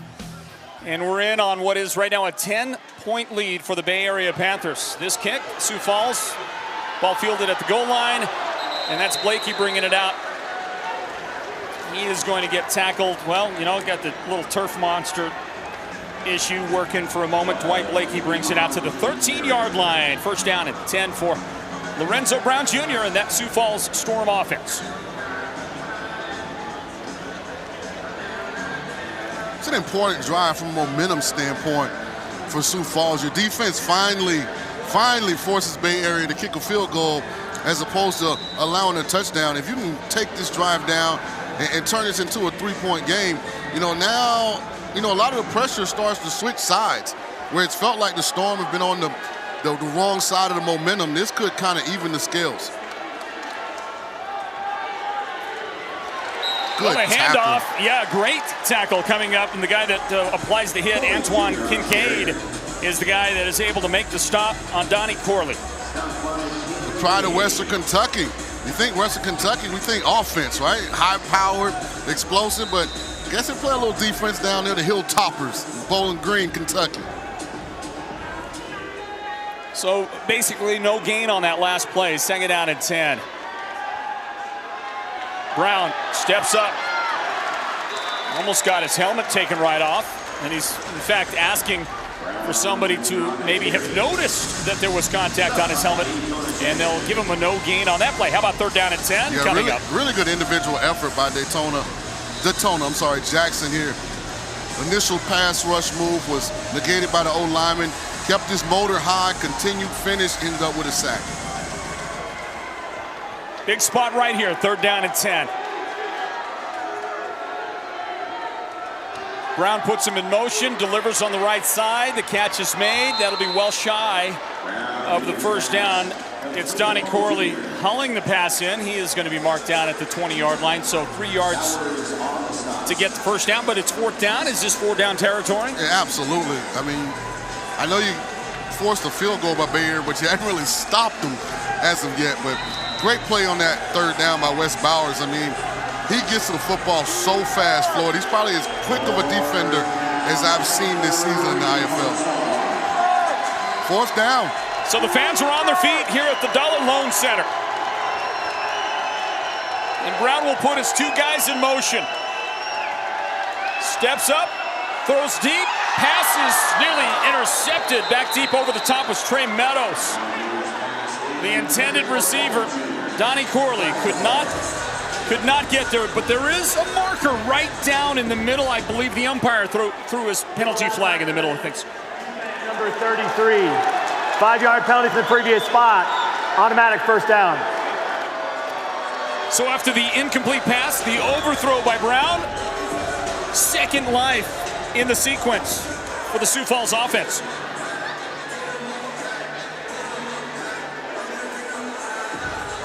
It's one of those nuances of the IFL. The defense can only have so many guys within a certain proximity of the line of scrimmage that are inside the actual tackle-to-tackle offensive box. So it looks like they're saying West was a little premature in his alignment in his alignment.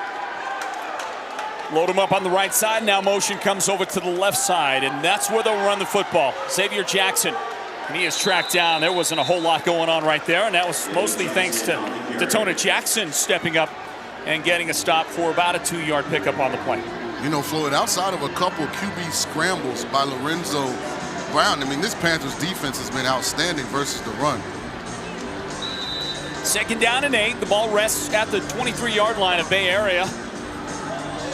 Big possession, but they're all big from this point forward. 28 seconds remain here in the third quarter. That fourth quarter, you can bet these teams, especially that Sioux Falls team, their veteran quarterback, their legendary coach, the all-time winningest indoor football coach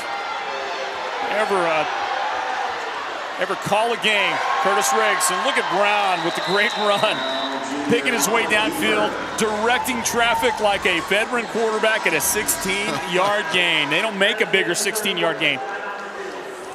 That will be the final play of the third quarter, everybody. We got a big 15 minutes coming up. Stand by for the fourth quarter in the 2023 Dollar Loan Center Indoor Football League Championship game. The CBS Sports Network.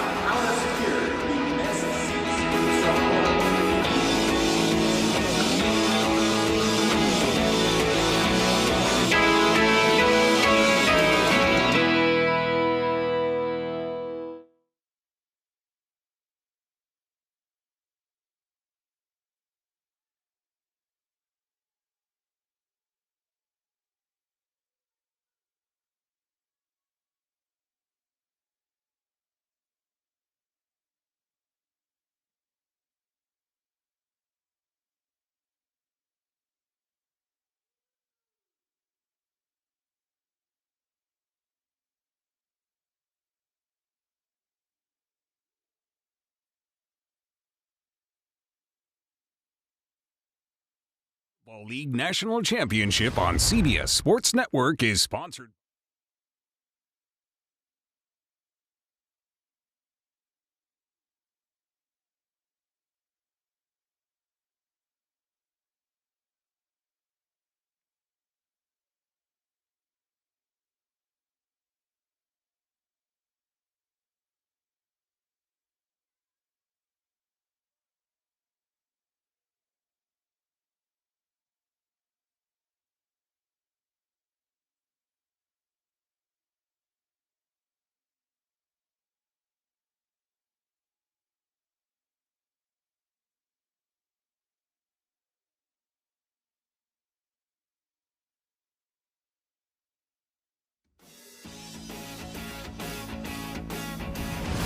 Indoor Football League National Championship on CBS Sports Network is sponsored by LVCVA. LVCVA promotes Las Vegas as the world's most desirable destination for leisure and business. By Dollar Loan Center, the official short-term loan provider of the Indoor Football League. By Germain Cars, 20 iconic brands and one exceptional experience since 1947. And by Build Your Base. Learn about their comprehensive sports nutrition program at buildyourbase.org. In one of the all-time great franchises in Indoor Football League history, the Sioux Falls Storm will set up their offense to start this fourth quarter of the 2023 Dollar Loan Center National Championship game. A flag comes out on this first play of the fourth quarter. The quarterback, Lorenzo Brown Jr., trying to take it up the middle. Short gain. 10-yard penalty, first down. You see it there, the hold will bring everything back the other direction. And it'll be first down and goal from the 19-yard line. A thought just popped into my mind, and you very rarely see this in the indoor game. You know, two teams that really have struggled to throw the ball, especially down the field, but have been really good at grinding out drives. And, you know, if you're Todd Tryon and you're the commissioner, this has to be actually wonderful for him because you want parity. And when two teams that don't necessarily have a great passing attack can get to the championship game, it gives every organization the belief that from one year to the next, they can go from, you know, being at the bottom to being at the top. Brown with the throw. What a catch. A terrific catch. That is about as much as you can ask a guy to stretch his limits. And a beautiful catch by Dwight Blakey inside the 5-yard line.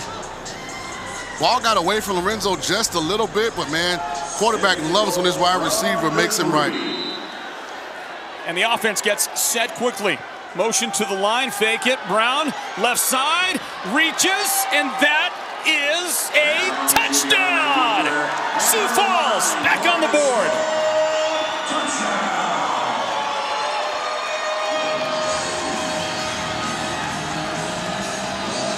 It's a very late flag thrown. Rob Keefe, the Bay Area assistant head coach, they're first.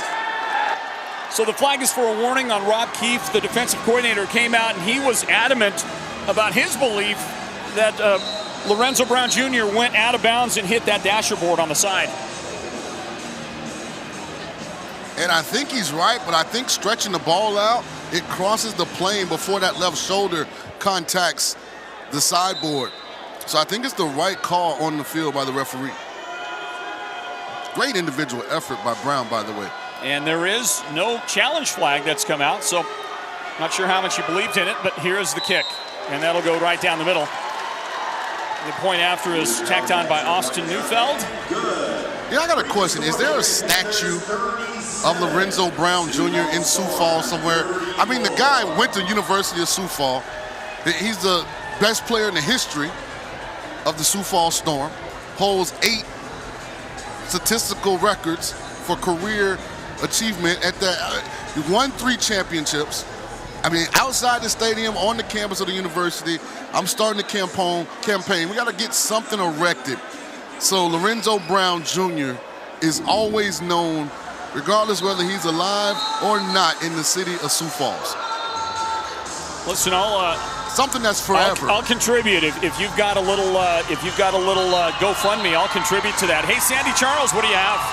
Yes, I like the idea of this statue for Lorenzo Brown Jr., especially another fact to add in there. He was undefeated in college, Coach Riggs told me. So I definitely think he should get a statue. So the legend continues. I mean, it just continues. It gets bigger. Thanks, Sandy.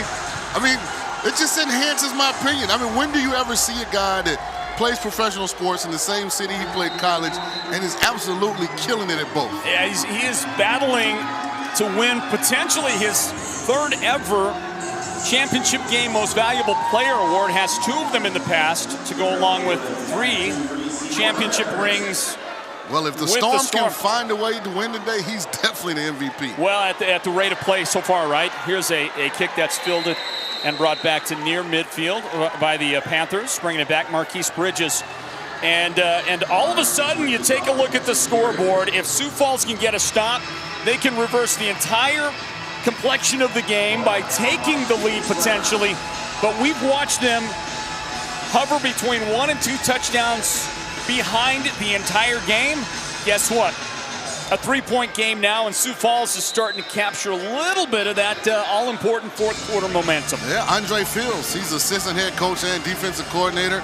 He's standing down on the field right now. He's thinking the same thing. Can we get a stop? Got to stop that guy. Got to stop Dalton Sneed. Hands off right side Rankin. And he is going to get dropped just past midfield. Give him a gain of 3 on the play.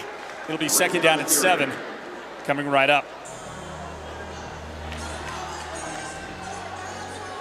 Well, I know one thing. Dixie Wooten's not going to go away from what got the Panthers offense to this point, and that's a run game behind Justin Rankin and Dalton Sneed. So, you know, this front 4 of the Storm, they're going to have to figure it out. They're going to have to find a way to get off some of these blocks and get some tackles for losses. So the 2nd down play, Sneed will throw quickly, and he's got his man. He's got a 1st down. The battle will produce a gain of about 7 on the play. That was well done. The guy on the receiving end hauling it in, Cottrell Haywood, and the 1st down.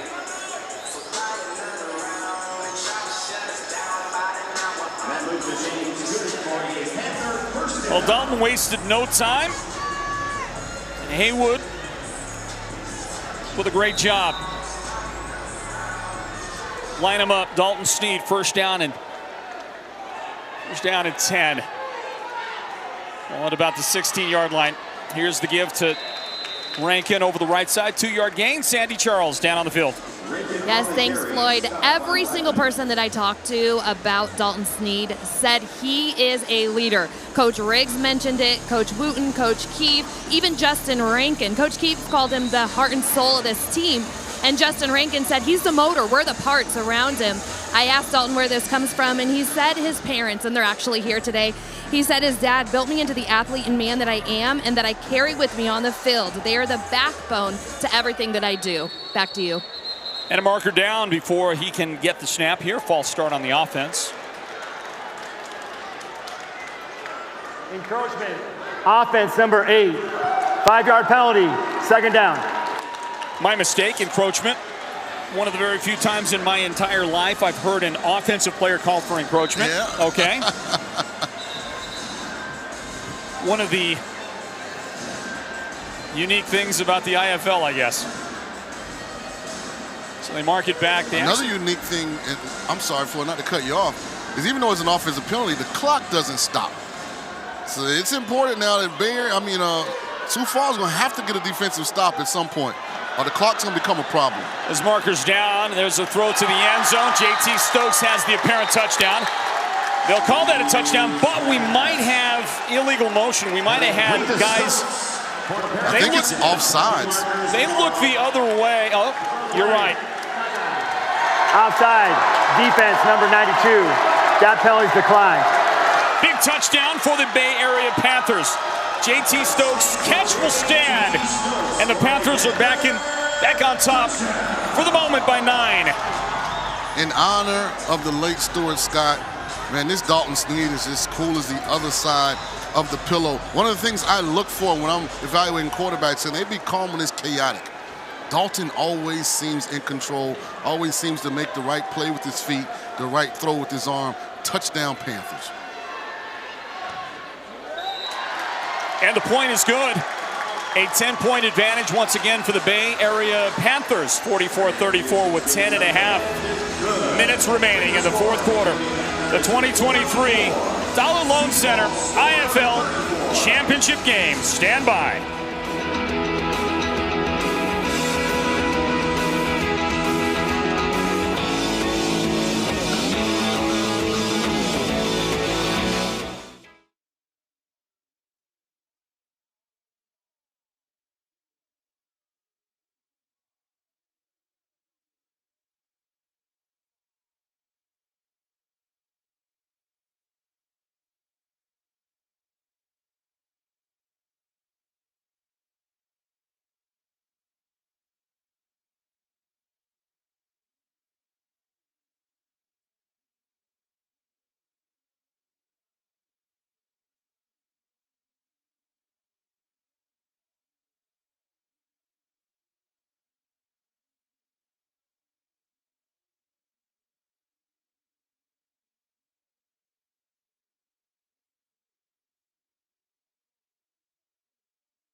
Back to a 10-point lead for the Bay Area Panthers. Just when the Sioux Falls Storm had their moment, they couldn't take it then. But with 10:38 remaining in the fourth quarter, so much can happen.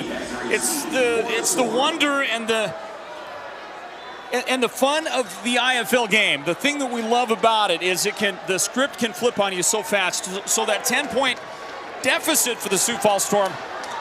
Don't leave your seats just yet. Anything can happen in these final moments. Here's the return.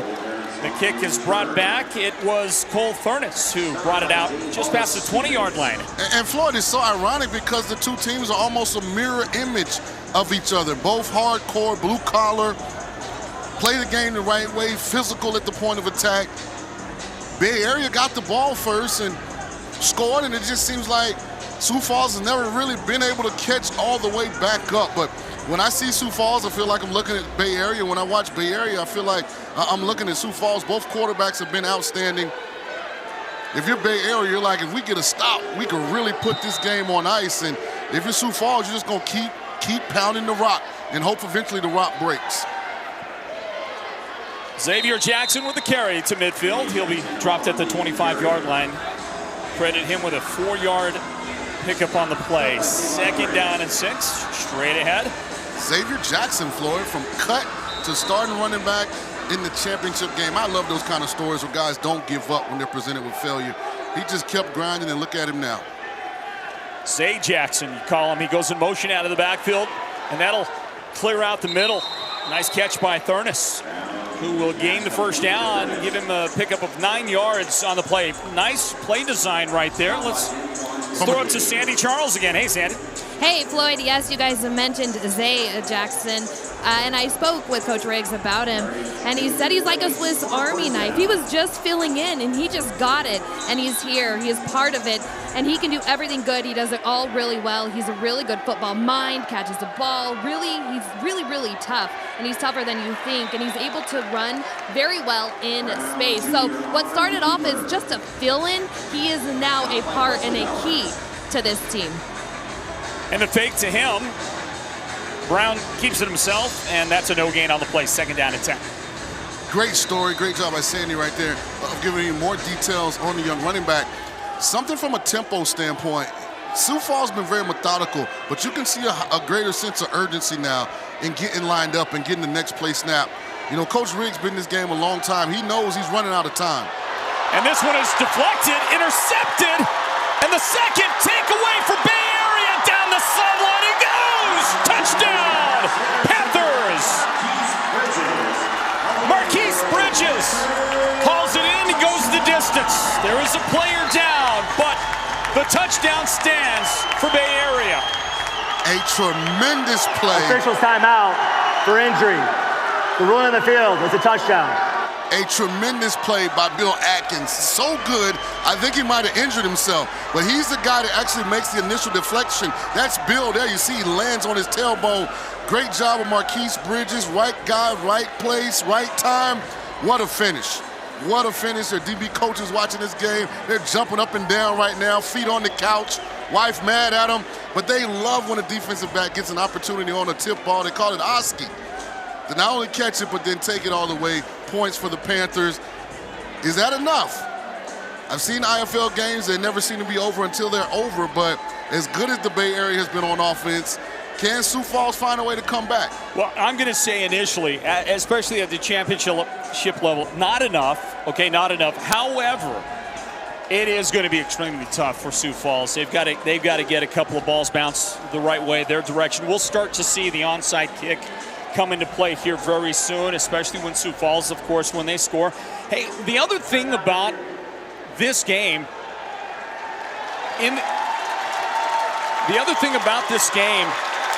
Sean, you can relate to this. You've watched a lot of IFL action. Is you'll see teams late in games who have the lead that sometimes they'll onside kick, even with the lead, because it is so easy to score in the game. If you can get a quick turnaround, take away at that, you can really pile on your opponent. So, you know, anything is possible in the final moments of a big IFL game. And glad Bill Atkins was able to go off the field on his own. You know, again, that's probably more sore than anything else. You know, he was high. I mean, I don't know what his vert is, but that looked like at least 40 plus. You know, so to land on that tailbone, that don't feel good. Greg Peterson to try to make this now a 17-point difference. Remember, just a moment ago, it was a 3-point game. My, how quickly things have turned, and Peterson's kick is good. So it is 51-34, 7:41 remaining in the fourth quarter of this championship matchup. The Dollar Loan Center IFL championship game for 2023 and the CBS Sports Network.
The Sioux Falls Storm had the momentum coming out for the second half, but it's been taken right back by the Bay Area Panthers.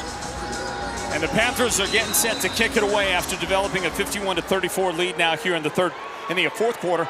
And again, don't go away.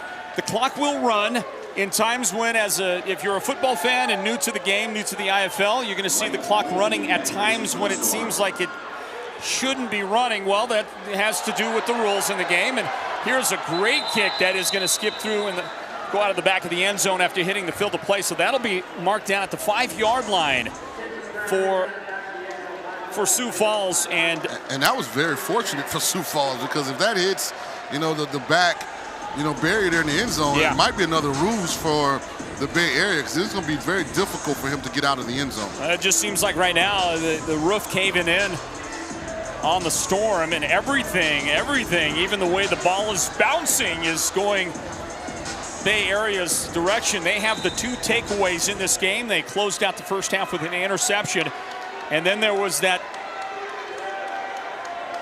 pick 6 a moment ago. Went the length of the field, and a tipped pass. Another good defensive play. Look at that, outstretched arms by J.R. Stevens to tip it on what would have otherwise been a first down reception assuredly. And let's check in with our Sandy Charles down on the field. Thanks, Floyd. Yes, you mentioned this Panthers defense, and we saw that big defensive grab by Marquise Bridges. Well, fun fact, he went to North Dakota State, and you know who else did? 49ers quarterback Trey Lance. So they have a relationship, and Trey Lance has been at the game supporting Bay Area. And there's actually a picture of the last game, Trey Lance giving Dalton Snead a hug. So it's really nice to see all together them supporting each other, and I like that little relationship. Back to you. Marquise Bridges making a big name in the game today, and certainly if Bay Area can hold out, he's got to be a guy that is in contention for today's Most Valuable Player award. On the other side, if Lorenzo Brown Jr., who throws a little high to his receiver Thurnis and it's incomplete, if he can help engineer the comeback here, there's no question who would get that award for the Sioux Falls Storm, but he's got a lot of work to do in these final moments. He does, and just to follow up on Sandy's point about Trey Lance, listen, first of all, can I give a public congratulations to my former teammate, my good friend Rondé Barber, being elected into the National Football League Hall of Fame on Saturday night. John Lynch was there. John, if you're listening, the right thing to do is start Trey Lance. They gave up too much from a resource standpoint to acquire him in that draft. Listen, I know Brock Purdy was good, but Lance has gotten hurt both seasons. See what the young man can do. 51-34. The Storm, they got to get points on the board. Marker down at the snap. They're going to let the play out. Long pass, and Marquise Bridges talked about him. Almost got himself another takeaway. There's the marker down. Illegal defense. Bay Area number 44 was not down to stance at the snap. 5-yard penalty. It's 4th down. And another of the nuances. You've got to be down in your stance at the snap if you're a defensive lineman in this game. And that'll cost Bay Area 5 yards. 4th down, by the way, 4th and 4. Every defensive coordinator that runs a 3-4, an odd front, just rolled his eyes a little bit. We hadn't heard a lot of Donnie Corley tonight. He was their leading pass catcher coming in. Boy, if they ever needed him, they need him right now. Deep throw on 4th down, and that's going to go into the stands. There's a marker down. We'll see if Sioux Falls gets a break on this one. Looks like it's illegal contact. Illegal contact beyond 5 yards. Defense number 4. 5-yard penalty. Automatic 1st down. Well, the Bay Area fans are going to respond like you might expect. That'll be an automatic 1st down. We'll take another look at it, and we'll see if we can spot it. Trey Meadows, because he's playing inside leverage anyway, you see, so he's taking away the inside route with his leverage, so it's no reason to get handsy there on an outbreaking route. And that'll give up the 1st down. 1st and 10 on the 16-yard line for Sioux Falls. Fake it. Lorenzo Brown gets a block. He goes for a nice gain across the 20-yard line before being driven into the dasher on that far side to the 22-yard line. Gain of 6 yards on the play. Little under 5 minutes left.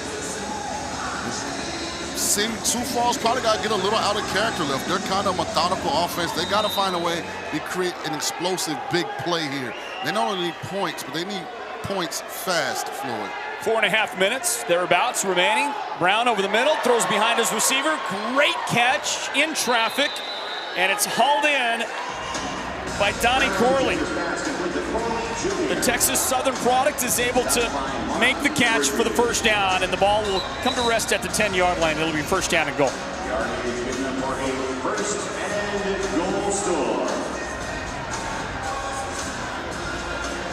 Both teams have their full complement of timeouts.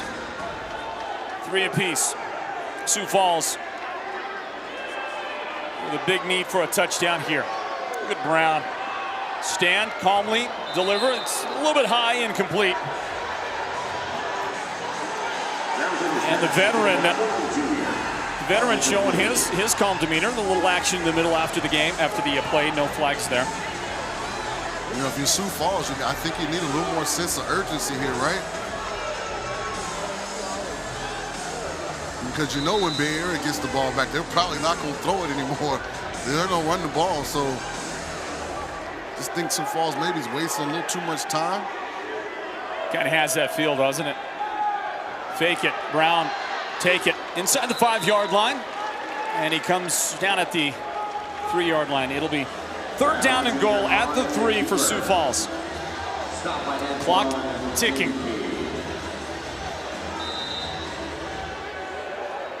And you see Peyton Riggs telling his team, like, come on, guys. I know you're tired, but we got to get this ball snapped. Time to throw. And a difficult spot the ball is thrown in. Thurnis was the intended receiver. The defender nearby was J.R. Stevens, and there are markers down on the play. Legal blitz, defense number 16, half the distance to the goal, automatic first down. Well, Sean, all of that works out for Sioux Falls. They'll take that.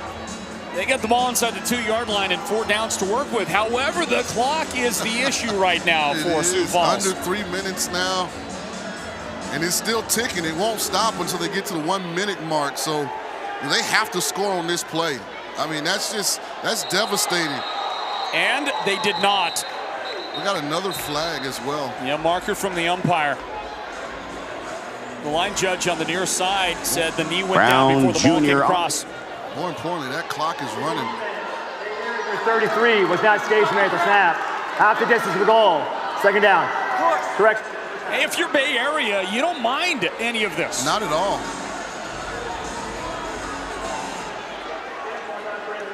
So the ball is inside the 1-yard line. We saw a quarterback sneak from twice this distance. Why wouldn't we see it again, right? The problem is, it's something that you practice. Is it something you're good at? I always ask play callers when you get in these situations, do you practice the quarterback sneak? Wow, what a defensive play! That's why. The ball comes out. That's why, Floyd. And the defender is Antoine Kincaid. The offense did make the recovery, but that was nearly the play of the game. But that's why, just to harp on my point, listen, do you practice it or are you good at it? Just because it may be the right thing to do, every team's not good at everything on offense. If those offensive linemen aren't used to getting low and firing off the ball, it may not be the best play call in this situation. And all the time that's come off the clock while Sioux Falls has been inside the 10-yard line. Fake it and throw and incomplete. And a marker is down. That'll be another defensive penalty. And it'll go half the distance again, but time keeps chipping away on the Sioux Falls Storm. Pass interference. Defense, number 16. Half the distance goal. Automatic first down. When they snapped their first play inside of the 5, it was 3 minutes and 34 seconds on the clock. It's 2 minutes and 1 second. They still haven't scored. So you're absolutely right, Floyd. And that's a tic-tac call, but if you're Bay Area, you're not really worried about it. The bigger thing is Sioux Falls has to get this ball in the end zone immediately.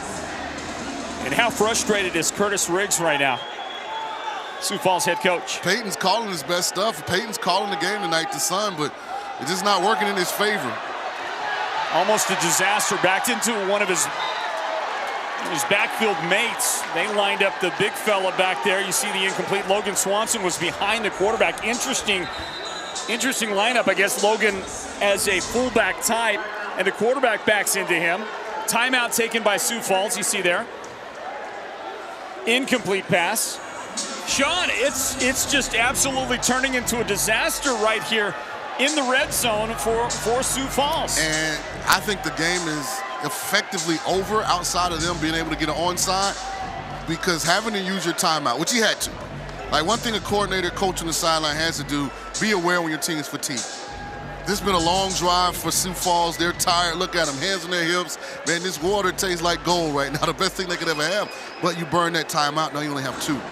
So now in Bay Area, if they recover the onside, gets the ball, you can't stop the clock after second down. So, very, very expensive,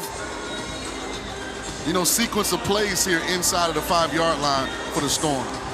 And it's been a myriad of those defensive players on the Bay Area side that have helped make this happen. There was that big play by Antoine Kincaid, knocking the ball loose. On that play, the recovery by Zay Jackson, give him a lot of credit, by the way. And then we didn't talk about it, but when he made that fumble recovery that has kept this possession alive for Sioux Falls, I mean, the battle for the ball right there on that moment, the fact that he wrenched it away from Kincaid, great job. Yeah, excellent job being aware. All the little things. However, I do want to say this. If it doesn't turn out their way, I want to tip my hat to Lorenzo Brown Jr. and to Curtis Riggs. I mean, 2 tremendous, and Riggs. We'll see if it's not over yet. Flip it left side. Zay Jackson will take it across. That is a much-needed Sioux Falls touchdown.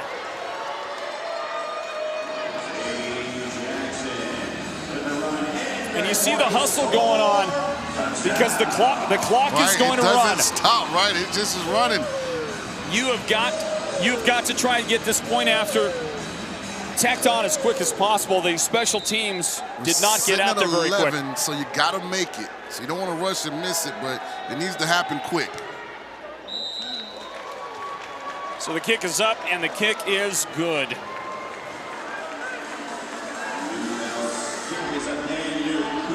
(51-41), a 10-point game. You can bet the onside is on the way. Well, we think it's on the way. If you trust your defense, maybe not. Take a look at the touchdown again. Zay Jackson fighting for it and getting the score.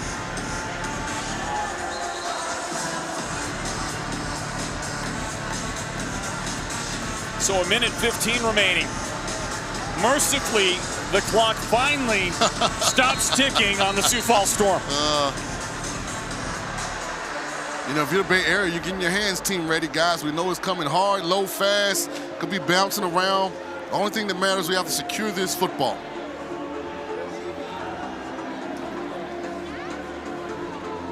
Well, tomorrow at 2 Eastern, CBS Sports Network journeys to the Meadowlands as Colts and Phillies take off for the biggest harness race of the year. Don't miss the 2023 Hambletonian right here on CBS Sports Network.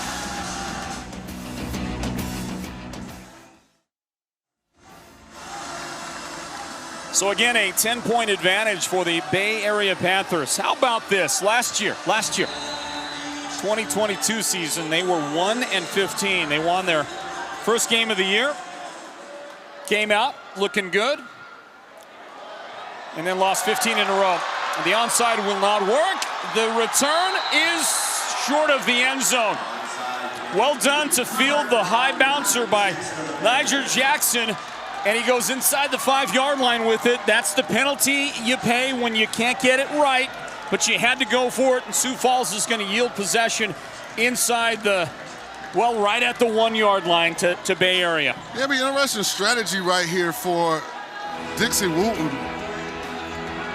We'll talk about the strategy in just a moment. 10-point lead, the 2023 Dollar Loan Center IFL Championship game. Final minute coming up.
game is still within reach for the Sioux Falls Storm. If you know anything about the Indoor Football League game, a lot can happen.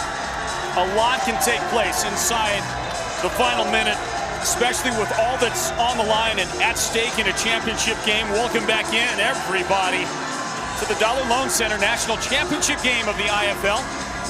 I have seen a team put 3 touchdowns on the board like it was nothing, Sean King. I've seen that happen in a final minute of a half. So Sioux Falls got to do something right here. They would love to get a stop. We'll see what does happen. As Dalton Steed takes a knee, and he's going to force the hand of Curtis Riggs with the timeouts, and immediately Sioux Falls will have to take a timeout. Don't go anywhere. The Dollar Loan Center IFL Championship game.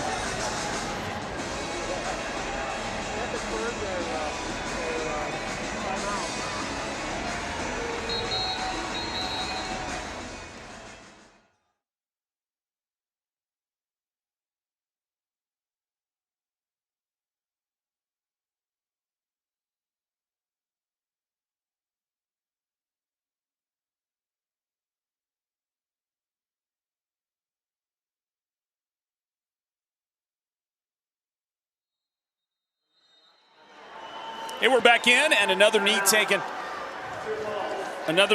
by Dalton Sneed. And a timeout taken there. You see that, you hear that. And remember when Sioux Falls had to take the timeout because they couldn't punch it in. Give the guys a breather. Remember, this is where it bites you because now they're out of timeouts because they had to utilize that one. So once this ball is snapped, Bay Area is going to be able to run this thing almost down to under 20 seconds. It really depends on how quickly they spot the football, right?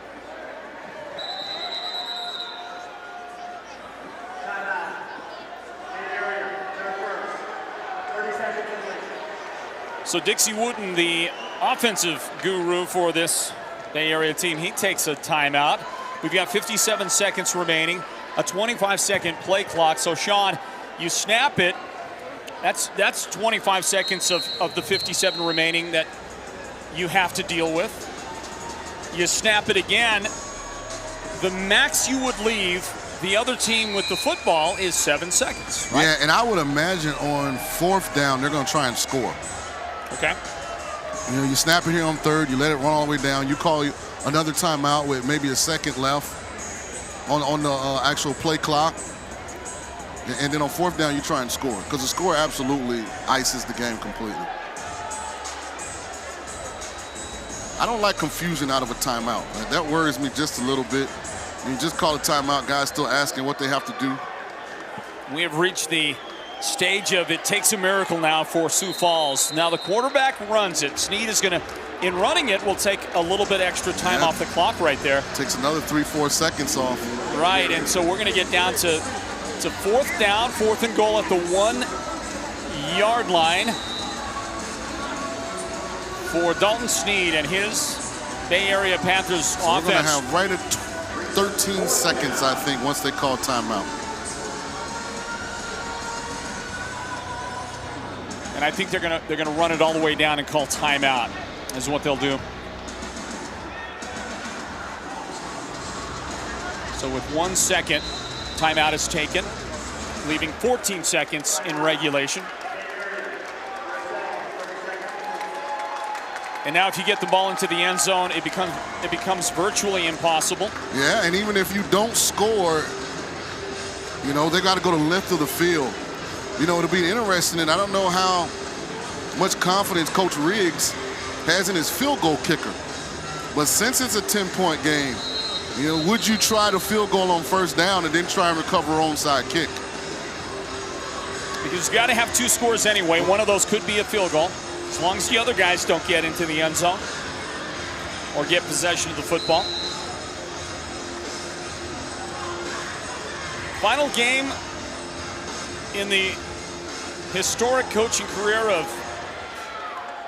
of Curtis Riggs. He is the all-time winningest coach. And Dalton Sneed is going to get denied. He gets stopped just shy He has just never quit playing, has he? He hasn't. What an effort. What an effort. What a story. What a player. What a year.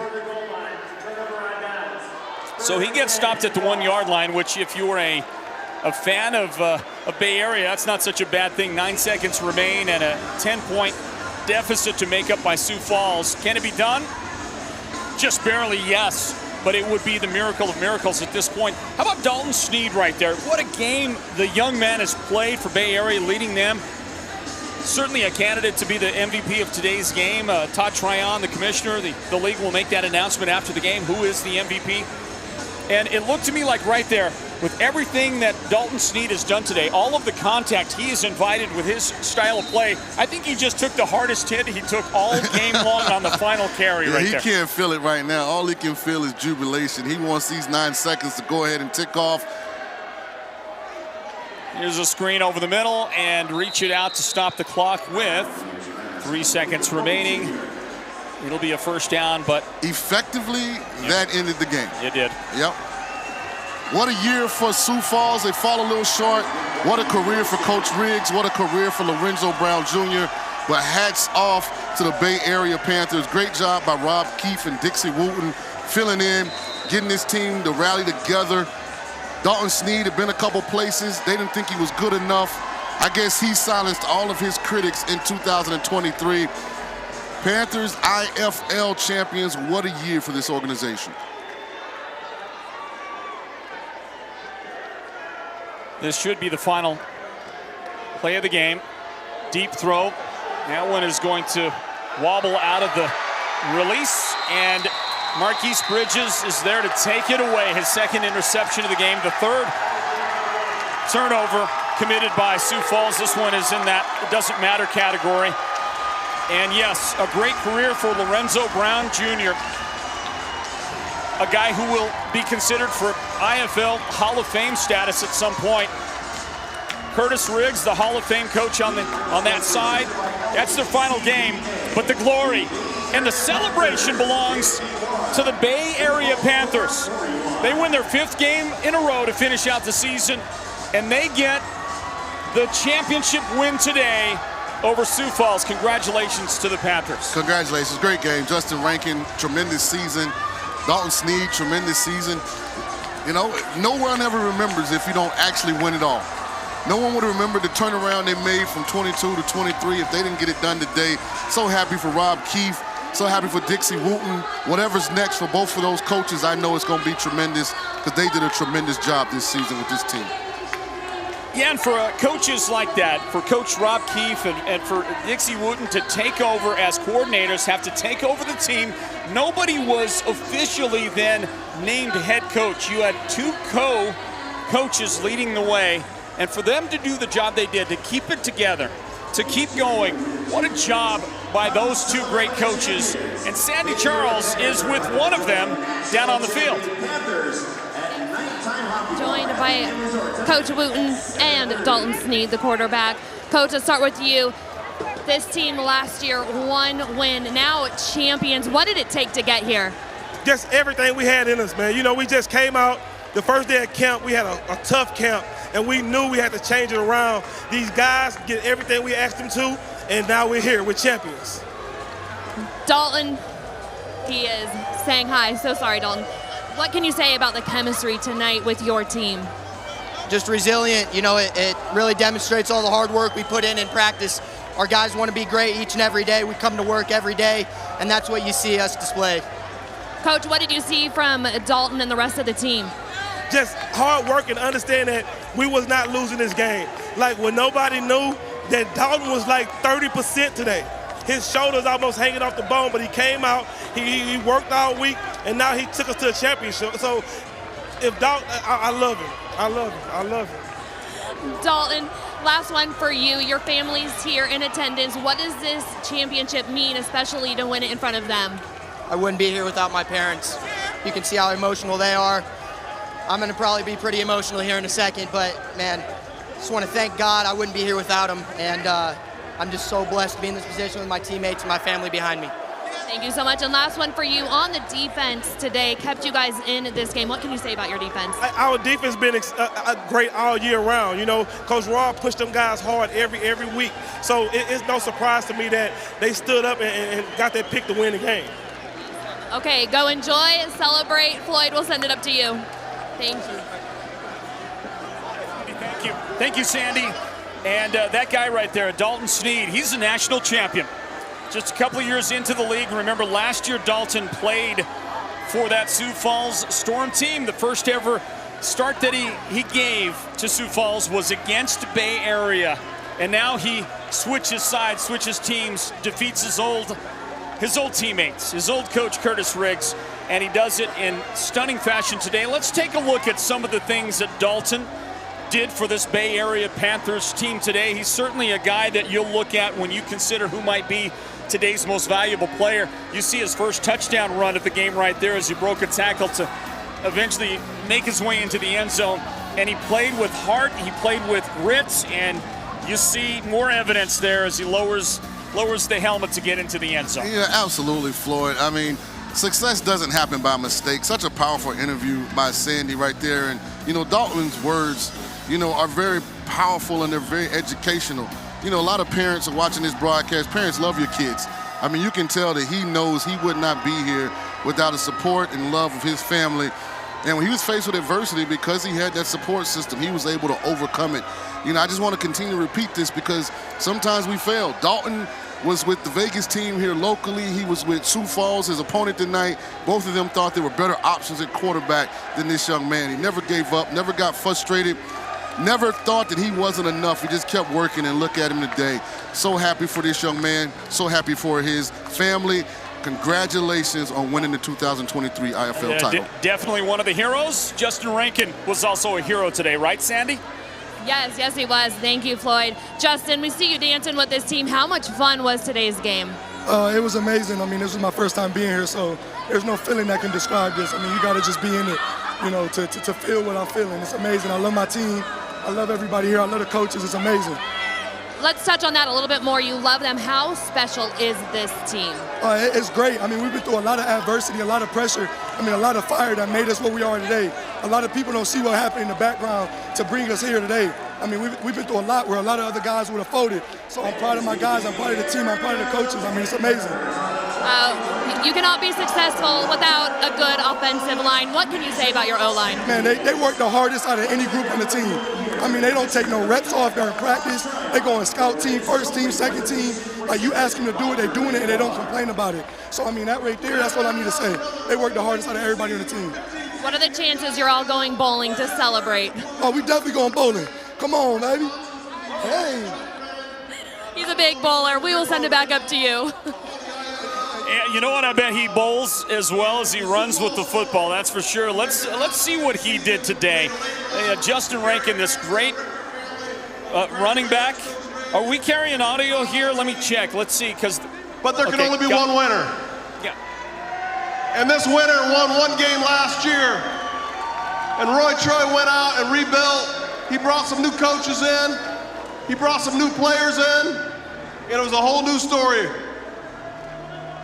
And so on behalf of the entire IFL, I want to present to you guys the 2023 Dollar Loan Center IFL National Champions, your Bay Area Panthers. So that is the commissioner of the league. That's Todd Tryon, and the presentation of that championship trophy. There are the co-head coaches, Dixie Wooden and Rob Keefe. What a game, what a day. And a whole lot of fun for us, that's for sure. There's your confetti, there's your celebration.